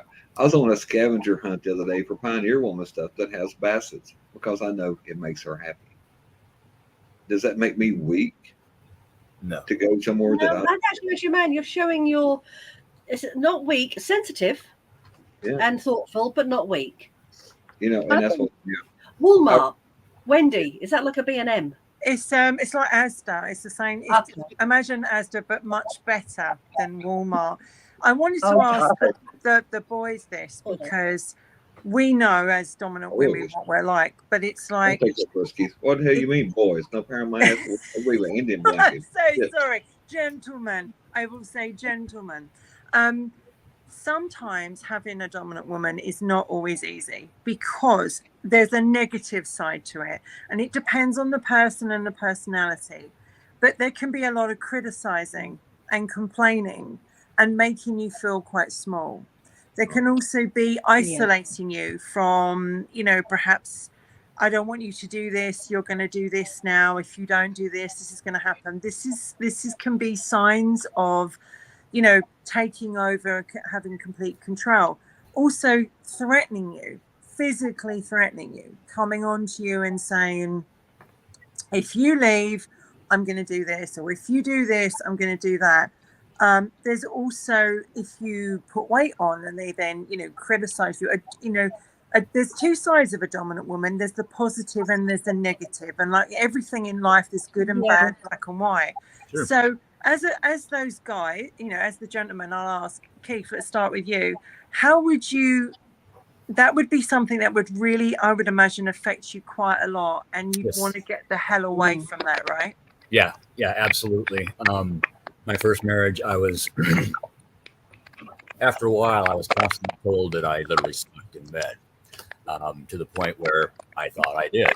Um, Turned out that's not the case. Yay! But it's getting into newer relationships. I mean, that I'm still, I still have confidence issues, but I don't need to have confidence issues. I'm still getting over those. So I know I'm okay, but those old thought patterns still sneak in sometimes, and Yeah. so it's difficult to deal with. The It's demons. The trauma. demons. Yes, yes, the demons, absolutely. Hey, Bourbon. Your bourbon. Would that put you off? Like, say you really loved this woman and she had that side to her. Would you eventually? I mean, it's a hypothetical question, but it's like, would you decide to give it up? It crossed my mind back then, but it was abuse. It wasn't dominance. It had turned into abuse, mental abuse, physical abuse, and then the physical abuse started going both ways because I needed to protect myself. And no, I will never go back to that kind of situation again. I will walk. I'm done. I'm out. See ya. I think And it comes to a Michael, point like- where Sorry, Michelle, just Um, ask Michael. Is the boys coming? Michael, have you had an experience in your life with a woman where there was that whole dominance and you're not doing this, you can't have this, and physical threatening? Have you had that? Oh, I had an ex-wife like that, and you know what I did with it? I ignored it. I'm going to do me, and it was to the point where I was like, you going to give me ultimatums? We don't want to play that game. But like I said, it was a different mindset. She caught me at the wrong time in my life to be doing that, and but like I said, I won't put up on it. I just basically talk, whatever. Because it's the one thing. Some people don't do well with ultimatums. On the same time, on the same time, I can take what's the criticism like my health or whatever. And I hear a lot of that. Drink more water. You need to quit smoking, or no, not that you need to. You're going to. I get that. But look at yourself. And if it's done in a loving, positive way, I can take that, and I think I take that quite well. But like he said, just to be mean or abusive with no positive out there, if it's not done out of love, then it is mean and cruel, and there's no place for that. And if somebody's doing it just for a power trip or an ego trip, ain't got no time for it. Yeah. And like I said, I think I take my chewings pretty well, or my bollockings, as you would say. Like I said, well, like I said, there's some other things, but the smoking, I catch about the smoking all the time. But I know it's coming from a caring place, and it don't bother me. Yesterday, I wasn't feeling well. Drink more water, leave the Mountain Dew alone. I can take that on board because I know it's coming from a loving place because it's concern. Yeah. And that don't bother me. I'm waiting on the riding crop to come over, so I have a little more inspiration to do it. But Ladies, did you? Is a quick question here were all our mums dominant ladies? Were all of our mums dominant? yeah, that's what I was asking earlier. Was yours dominant, Val? Yeah. And what about your grandmother? Yeah. And what about yours, Carly? Yes and no. In some areas, yes, and others, no. Another area. And sorry, Michael, and your grandmother, Carly? It would be the same, except for on my father's side. My dad's mom definitely was the dominant one in all areas. She was straight from Hungary, so yes. So she definitely took the lead in that relationship. And Michelle, what about your mum and grandmother? My mum was the submissive one out of the two. And my grandmother, she was 4 foot, so she really had to put her dominance across because my granddad was like 6 foot. So she was like the little poison dwarf. So she had to go in with everything else that she could have that she had at her disposal, I suppose. So my nan was the more dominant one in that side of it, but my mum was the more submissive side with my mum and dad. I think, growing up very much like, did you have tussles with your mums? We all argued with our parents, but my mum is an incredibly strong woman.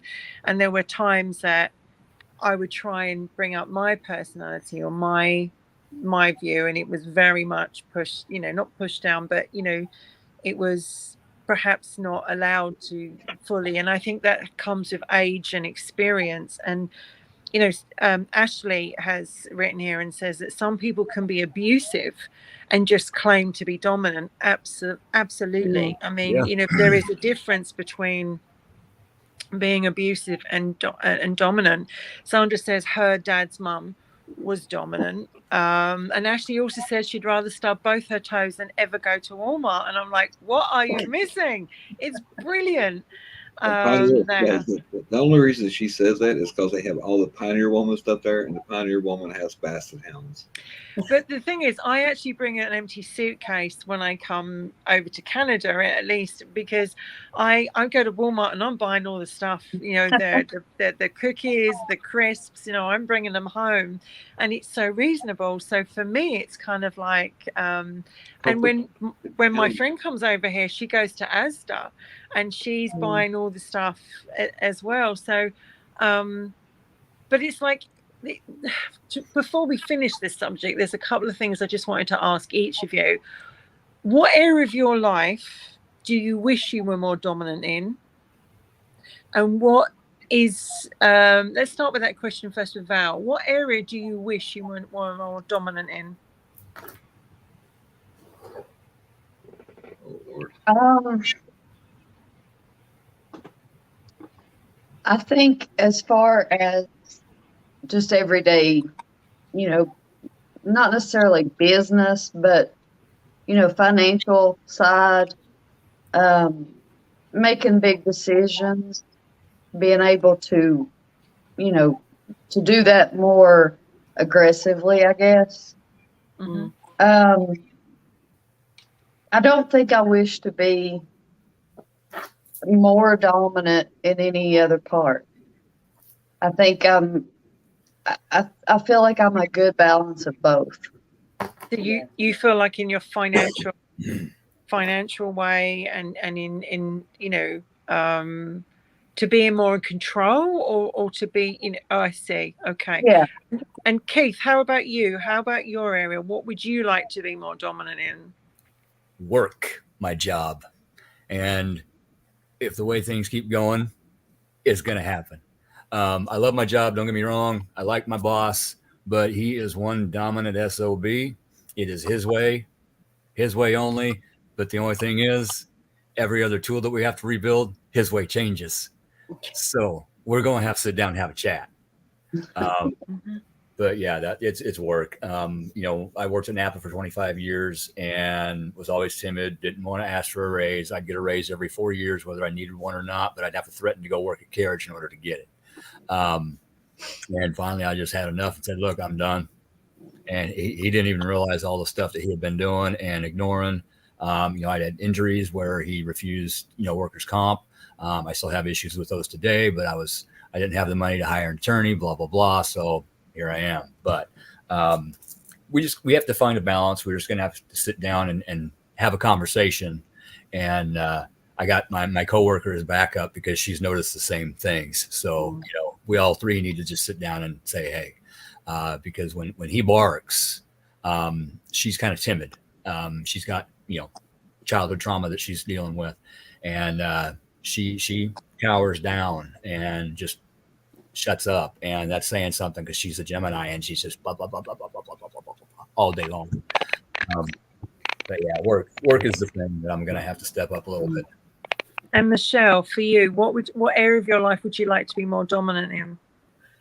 I think I've got to be more dominant with myself more than anything else. Make a decision, sticking to it is my problem. I'm very indecisive. think, oh, I'll do it this way, I'll change that to that way, then I'll go, and then in the end I'll just double back on myself, and then it'll have to be completely different. So I think I've got to be more dominant with myself. As in take charge in your life, or yeah, take charge of my own life, of my own responsibility. Rather than having other people making my life for me, I have to go out there and make it myself. do you feel I think bad that's that why you haven't taken charge? Do you feel guilty that you haven't done that? Yeah, 100%. Yeah, I always think the thoughts and the thoughts and what other people think of what I'm doing, how it's going to make me look. Is it going to make me look like I'm a bad person because I'm doing this for myself? It's always about how other people perceive me. It's a totally different person than what I actually am. So it's always about how other people see me, and that's how I make my decisions. And I should stop that. I should make them for me and not to make other people happy. That's very well said. And you've done a lot of, you can tell that you've done a lot of reflection there on that, and literally taking that, Yeah. 100%. Michael, if there was an area of your life that you could change and be more dominant in, what would it be? Probably just setting up better boundaries. Because like I said, I'm always getting a phone call or somebody coming back and fix this, And like I said, and I just go ahead and fix it because I know if I don't fix it now, it'll be worse later. So, but like I said, I'm retarded full time. What do you think is that stops you from putting a boundary up? What do you think is that stops you being dominant, and or some would say in control? What stops you from putting a boundary up? I'm so used to fixing things or problems when they came up from growing up in the Army that it comes second nature to me. It feels good to be the smartest guy in the room. So is there a need there to be needed? Yeah. What was it we called it the other day? The Messiah complex. The reason why I ask that is because behind all of our wishes, I'll come to Carly's and mine in a minute, but it's like, behind some of these wanting to be more dominant is actually some of our not flaws, but maybe what we see as our weaknesses. I wish I was more like this. I wish I could do this more. Yours is boundary, Keith's is work, Michelle is to take care of herself, Val's is financial. What about you, Ruby? Do you know what? That's a really good question. I've been thinking about that as I was asking you, and I think for me there's two areas of my life. I mean, every area would be wonderful right now. One would definitely be my health.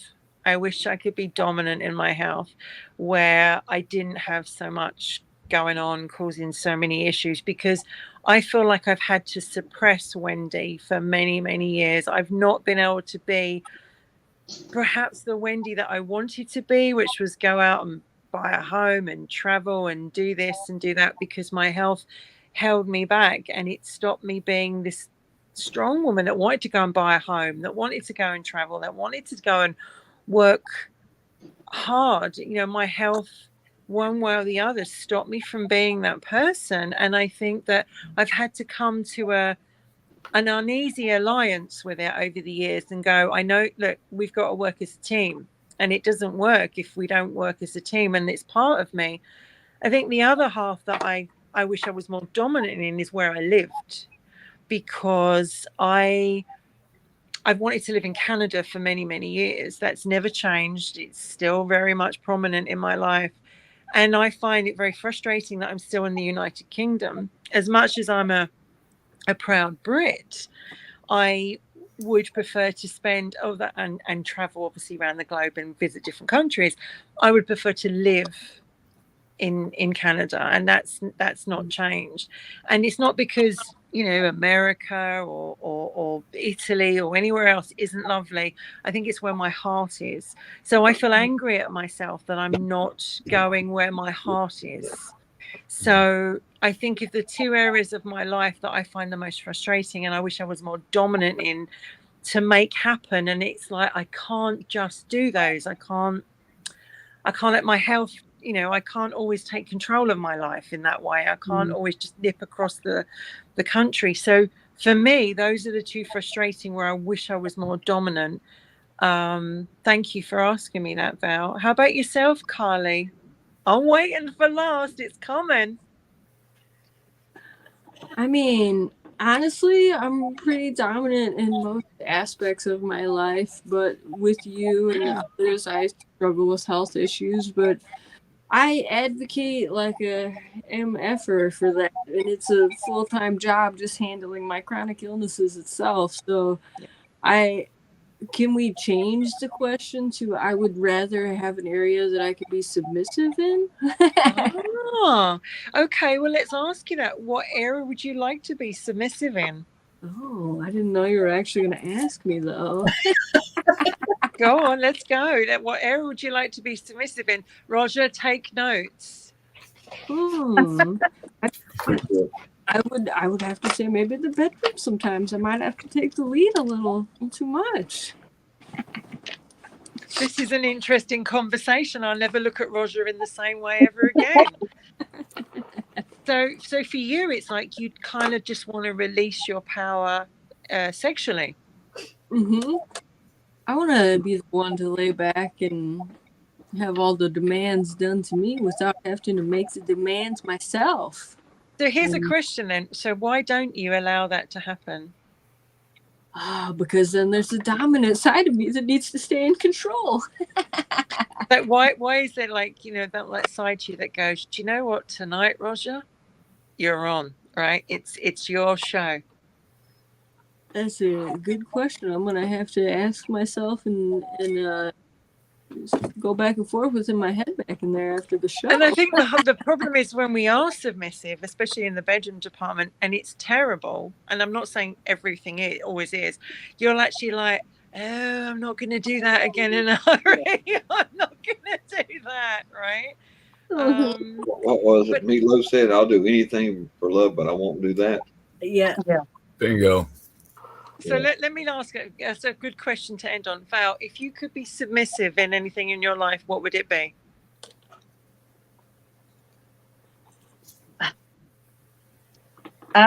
Honestly, I don't think that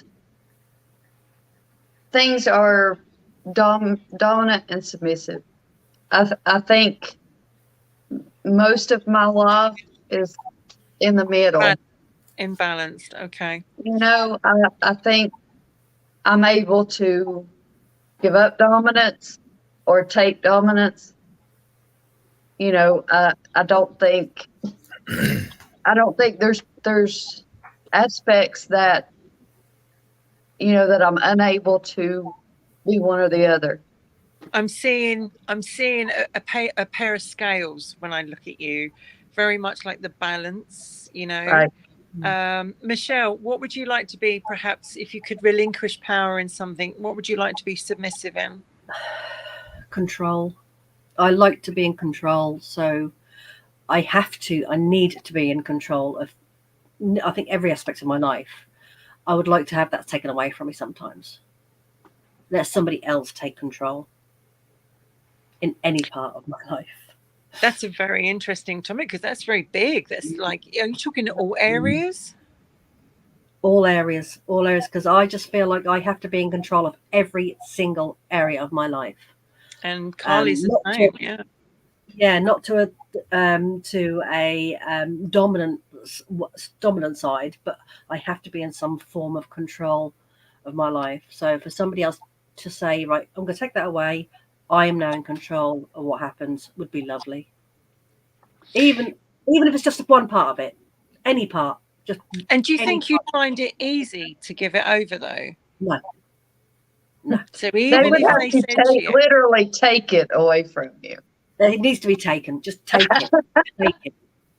I'm sure Because your I won't partner's give it probably freely. watching it. No, he's playing games here in the front room. He's going to like, really? You want me to take it, do you? You just want me to take it? You'll be like, oh, yeah. Just take it. Just take it. He's actually said, oh, I'll watch that later. I'm like, oh. And Keith, how about you? What if you could be submissive? Would you consider yourself submissive, Keith? I'm going to say kind of balanced. Like Val. Like her, I got to have control over my life. the Scorpio hits hard in that aspect. Oh, yeah. I gotta have control. So it would be nice to sit back a little bit sometimes and let somebody else take the reins. Like with my home, I have rebuilt my home. I have picked out everything.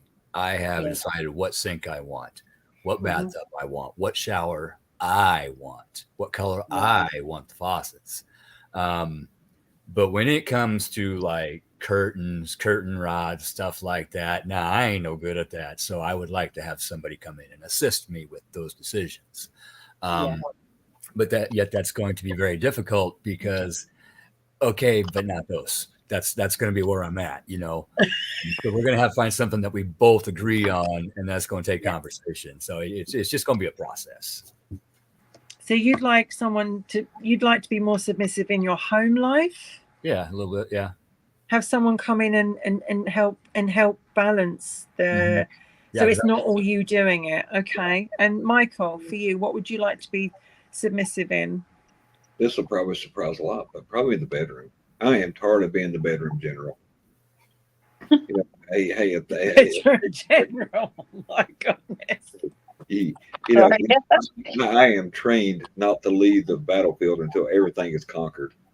And that gets very, very tiring at the end of the day. You know what I'm saying? You and Carly have that in common because Carly's saying, I need to relinquish it. You're saying you need to relinquish it. And it's like, why can you both not relinquish the power in the bedroom? Oh, no, me and you've had this conversation before. And I said, you know, there's a lot of things that I'll try. But when she came, you know, there's one thing, if a woman comes and said, hey, we're doing this, and it involves a friend with belts around her waist, and they're going to be a fist fight.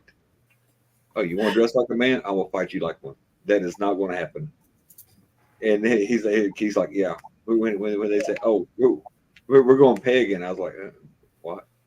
Say no. And I don't understand that. You know, and a lot of men are like submissive like that. Bell's losing it.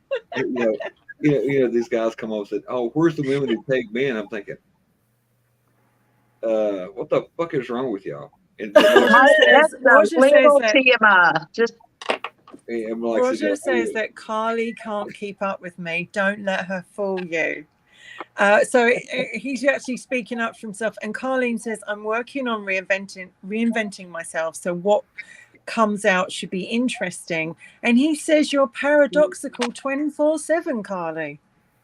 I don't know what not you.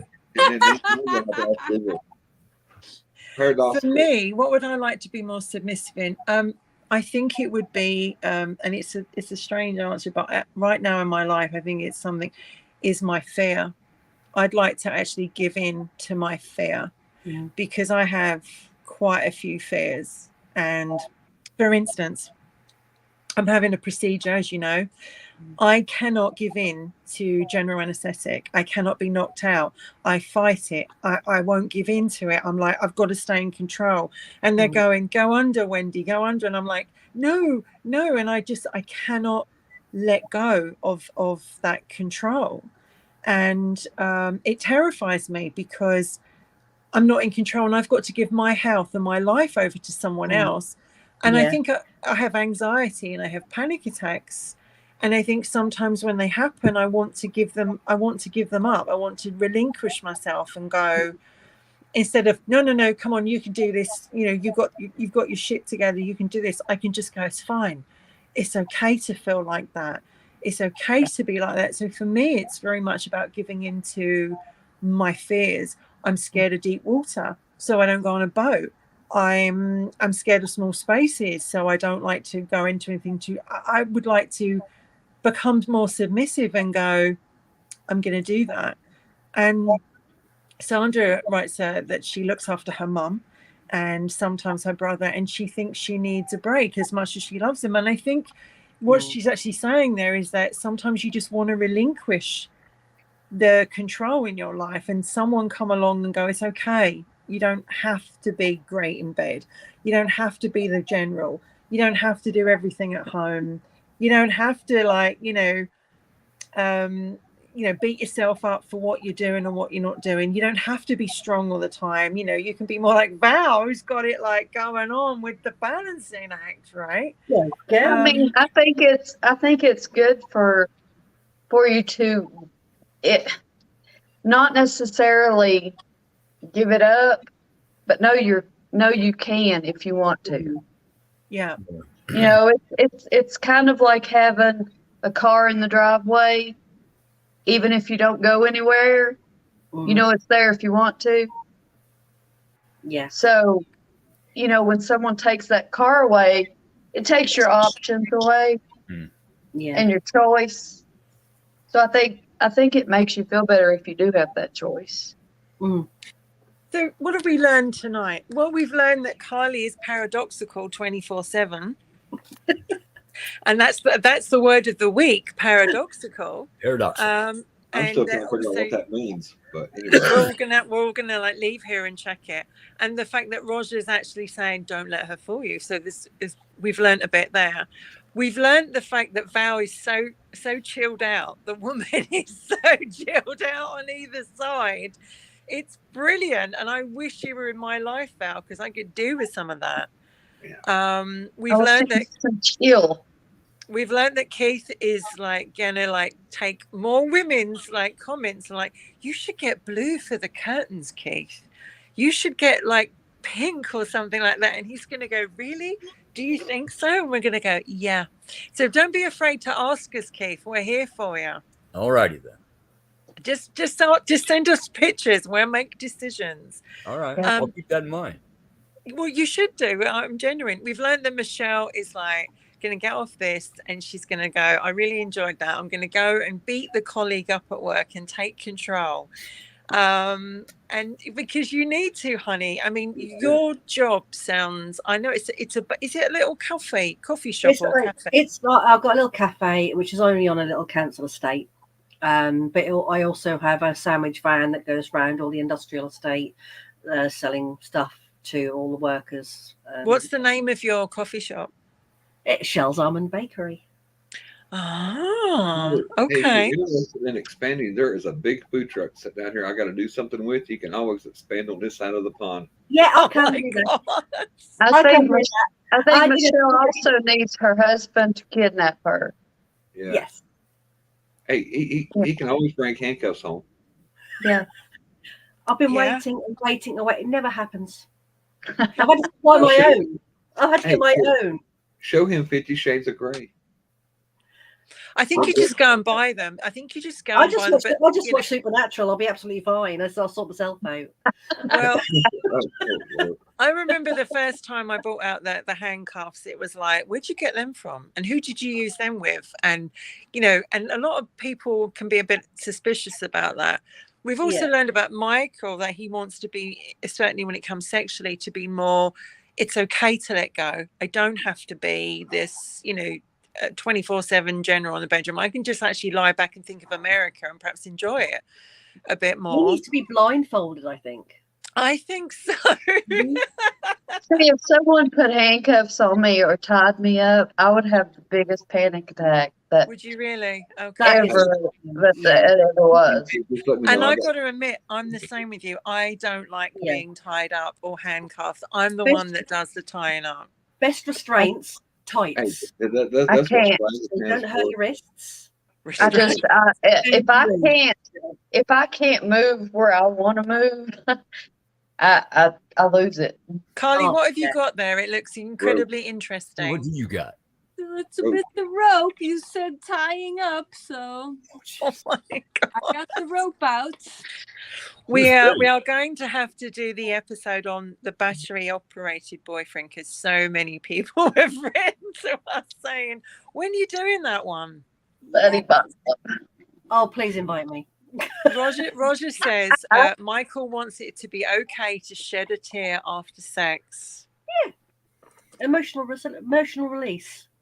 And I can honestly say I do really want to actually give in to my fears this week because they are like crippling. So it's been an interesting topic because although when I brought up about dominant and it was asked about me, it covers save me, says Roger, save me. It brings up so many topics, but it's actually in every area of our life. It's not just in the bedroom, it's out the bedroom, it's at work, it's in our personal life.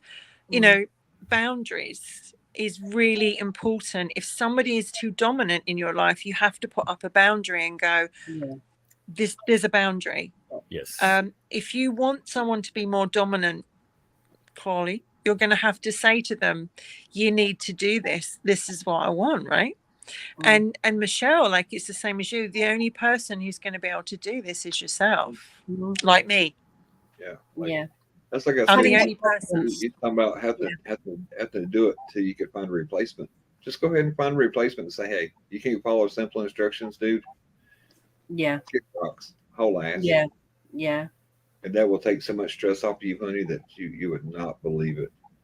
Yeah, that's what I say. The stress that I had in my marriage. So I'm not married now. I'm with someone, but I'm not married. But my previous relationship, the stress that I got from him, I think, which I believe led to my heart attack. Oh yeah. Really? Yes, I had heart disease, but with the stress, I mean, there was cocaine, other women, out all night, out all weekends, well, various women, and like I say, and the amount, I'd never had any money from him, so I was the sole provider for everything. So I think that stress and what have you, that gave me the heart attack. So if I couldn't get rid of him after a 13-year marriage and go, right, enough is enough, I can do this. Someone who I've had working for me for 6 months, I can do this. I think you can relate to that, can't you, Michael? Oh yeah. Yeah. You know, like I said, I have cut a lot of people out here recently, and just said, "Hey, you got to go." But didn't you have like health reasons years ago? Same as Michelle. Oh yeah, the stress, and a lot of it was just work. It was work constantly, and I carried so much stress internally that I had a cardiac infarction. It was like the one right in the center. Yeah. And the hard-headed asshole that I am, I drove from Richmond back to Bristol, which is 5.5, 6 hours. Wow. I got here. I was married to a nurse at the time. She said, "Michael, you look like hammered hell. Yeah. We're going to the hospital." And her and a friend was with her. And I told her, I said, "Look, I said, y'all need to go on. Y'all need to leave me alone." I said, "They'll sort me out." They did the whole blood test. The enzyme was up. And I called her and I said, "Well, they said that I had a cardiac infarction." And I thought, and for some reason, it could have been the medication, but I thought infarction sounded really funny. So I'm laughing about it. I'm like, I'm starting to feel better. The drugs are hitting, right? Well, the drugs are.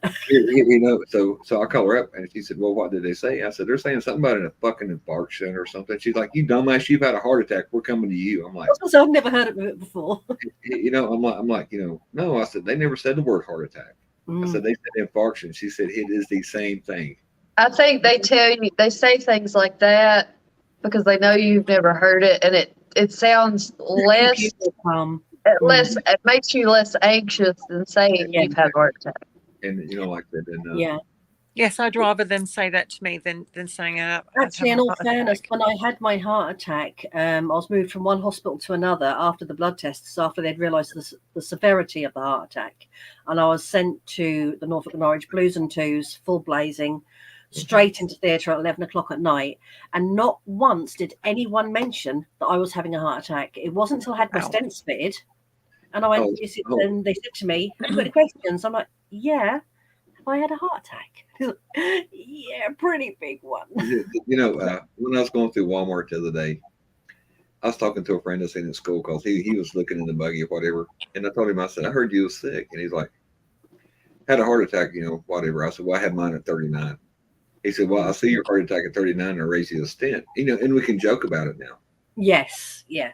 And everybody else standing around us, we're both, in our early 50s, and we're sitting there going, "Had mine at 39, had mine 2 years ago. I see you a stent." And I'm like, "Yeah, what is this, poker? I raised you." Yeah. Colleen just says she had a heart attack due to stress and abuse from her abusive ex, which is kind of scary. And Sandra says as well, 1988, the year I got married and had my first epileptic fit. I think stress is so bad for us, for our health, for our mindset. Yeah, it eats you away inside. Yeah. And it does. Physical. And I'll be Well- taking some of Val's calmness with me. Like, for Wednesday, I'll be like, send it out to me. And Carly's bits and bobs, send it to me. I want to know where that doctor is that writes her all of the clozapine at. That's what I want to know. Nobody. Hey, I've worked many, many years on being just chill. Oh, Have what- you been I need smoking, to. Valerie? I need to. I honestly think sometimes I get so stressed out over Henry, or I get stressed out with my health. I burn my body out, and I know that I need to just relinquish it. And I'm great with everyone else, but not with me, and not where Henry's concerned, because I feel like I'm not in control. I feel like I'm not in control and helpless. sense. Well, Friday. see, that's the thing. I get to the point where there's nothing I can do about it. And if I worry about it, it's only going to make things worse. Yeah. So I just kind of lay back and chill. If it happens, okay, I'll deal with it if it happens. She's Living talking in the now about moment. how calm she is, unless it's her health or Henry. I had some things going on Friday, and I video called her, and my face was flushed. My ears was flushed. I could feel my neck here red. Really bad for you. And she could see it. And she's like, "Just breathe. It'll be okay." I'm thinking, breathe, right? I'm thinking, right I'm breathing fire like a dragon. Easier said than done. Thank you, Colleen. That's so nice. I'm like, no, I don't want to breathe. I want to tear these people apart. I do not. The breathing was the last thing on my mind, but she could see how flush I was. Yeah. And stress will do that to you, because you go from doing something that you really, really want to do, a situation pops up, puts the brakes on it, and then you got this other whole show to sort out. Yeah. Going to show I'm talking about, and it is one. And I could feel my ears turning hot. I mean, don't get me wrong. There's certain things that just hit me the wrong way, and I'll get incredibly upset. Mm. And it'll take me just a little while to come back down off of that. But the one good thing, Keith said Gemini. The one good thing about the Gemini is, even after we get really mad and explode, 20 minutes later, we forget why I was even mad for. Well, I'm a Virgo, so I remember what I got mad over. I get over it. I'm a Capricorn, so I'm an earth sign. Belle's a Virgo, she's an earth sign. Michael's a Gemini, so you got an air sign, you got a water sign with Keith. What are you, Michelle? Same as Keith. I'm Scorpio. So you're a water sign. Carly? November, right? Ain't that November? What are you, Carly? Pisces. We got lots of water here today. And Kay is a Capricorn as well. I just want to say thank you to both the boys. Gentlemen, I should say that. And Field Guy, I'm disappointed that he didn't come back. But I just want to say thank you very much for coming in and joining us tonight. I'm sure the ladies enjoyed it. If you guys just want to hang on while I end the show with the girls. But thank you, Keith. As usual, you come in, you're so calm. I love your wisdom. And I don't know if... how are you feeling about the guys joining in, girls? Oh, fantastic. I like it because it gives us the other side of the coin. Yeah. It's a balance, ain't it, Val? Yeah. Carly? I'm all about balance. I agree. I think it's very enjoyable. I think we're going to have to get Roger in, right? I think we're going to have to get Roger in. Yes. Derry, you're coming in just as we're actually leaving. But so anyway, let me I've got to do things on my phone and with my laptop here. So as I said, the boys just hang on. It's an English thing saying that. I'm so sorry. I don't mean to they will get over it. He said, slick it up. But Keith, thank you. Stay with us.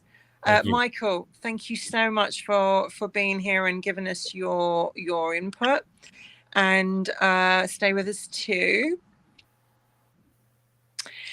Michelle, it's been wonderful having you here tonight with us. Absolutely wonderful. Not scary at all. It isn't it? And actually, I've been petrified all day. Really? We're very easy to get on. And Kay, the other lady, she's just as friendly as well. So, awesome. sometimes we have to tread carefully with Carly because that woman comes out firing. I'm telling you. Yeah. But she's our But for one. the most part, we're all good. We're all teddy bears, really. Oh, So will you lovely. come and? You're also will you- lovely. You're brilliant, honestly. Thank you. Well, you know, we've been away for a while. Yeah. Val, You've had Carly, some and I. issues, haven't you? We've Yeah. all had really shit Mm. health, Yeah, and it's kicking in. I'm having a hard time sitting here. I'm gonna have to get up and move. But it's like, thank you so much for joining us, I've enjoyed it. I Michelle. really have. You, Michelle. Stay there while I remove your love, and that just leaves my two wickeds. Well, darlings, another showdown. Beautiful. I think it was a lovely show today. Yeah, I'm glad we were able to eventually get everything fixed. I'm so sorry for all the technical difficulties my end. It's You don't okay. need to apologize to me. It's usually me. All being well, next week there will be a Wicked Women. If not, there will definitely be one the week after. But you can join us all the time on Instagram at Wicked Women 888. You can also join us on YouTube at Wicked Women 888, where you're watching it today. I want to say thank you to my beautiful friends here, Carly and Val. You are so supportive, and I'm going through a bit of a tough time. So thank you for being there for me. And You are so Kay welcome. too. And I just want to say to everybody, it's not easy to come on here and talk about this stuff. We might make it look easy, but actually it's bloody difficult. It is, yeah. So let me just bring up the music for us to come out to. So have a great week, ladies. You too. You too. No. We'll be thinking of you and sending all the positive vibes and healing energy and relaxing and good thoughts and prayers and just everything good your way, Wendy. Yeah. Thank you, honey. I'm going to end with the little video I did for us Wikis because I love it, and then I'm going to end with the music. So in the meantime, until next week, take care of yourself. I'm just waiting for this to go on, and each other. This should be on any minute now. Let's see if this works.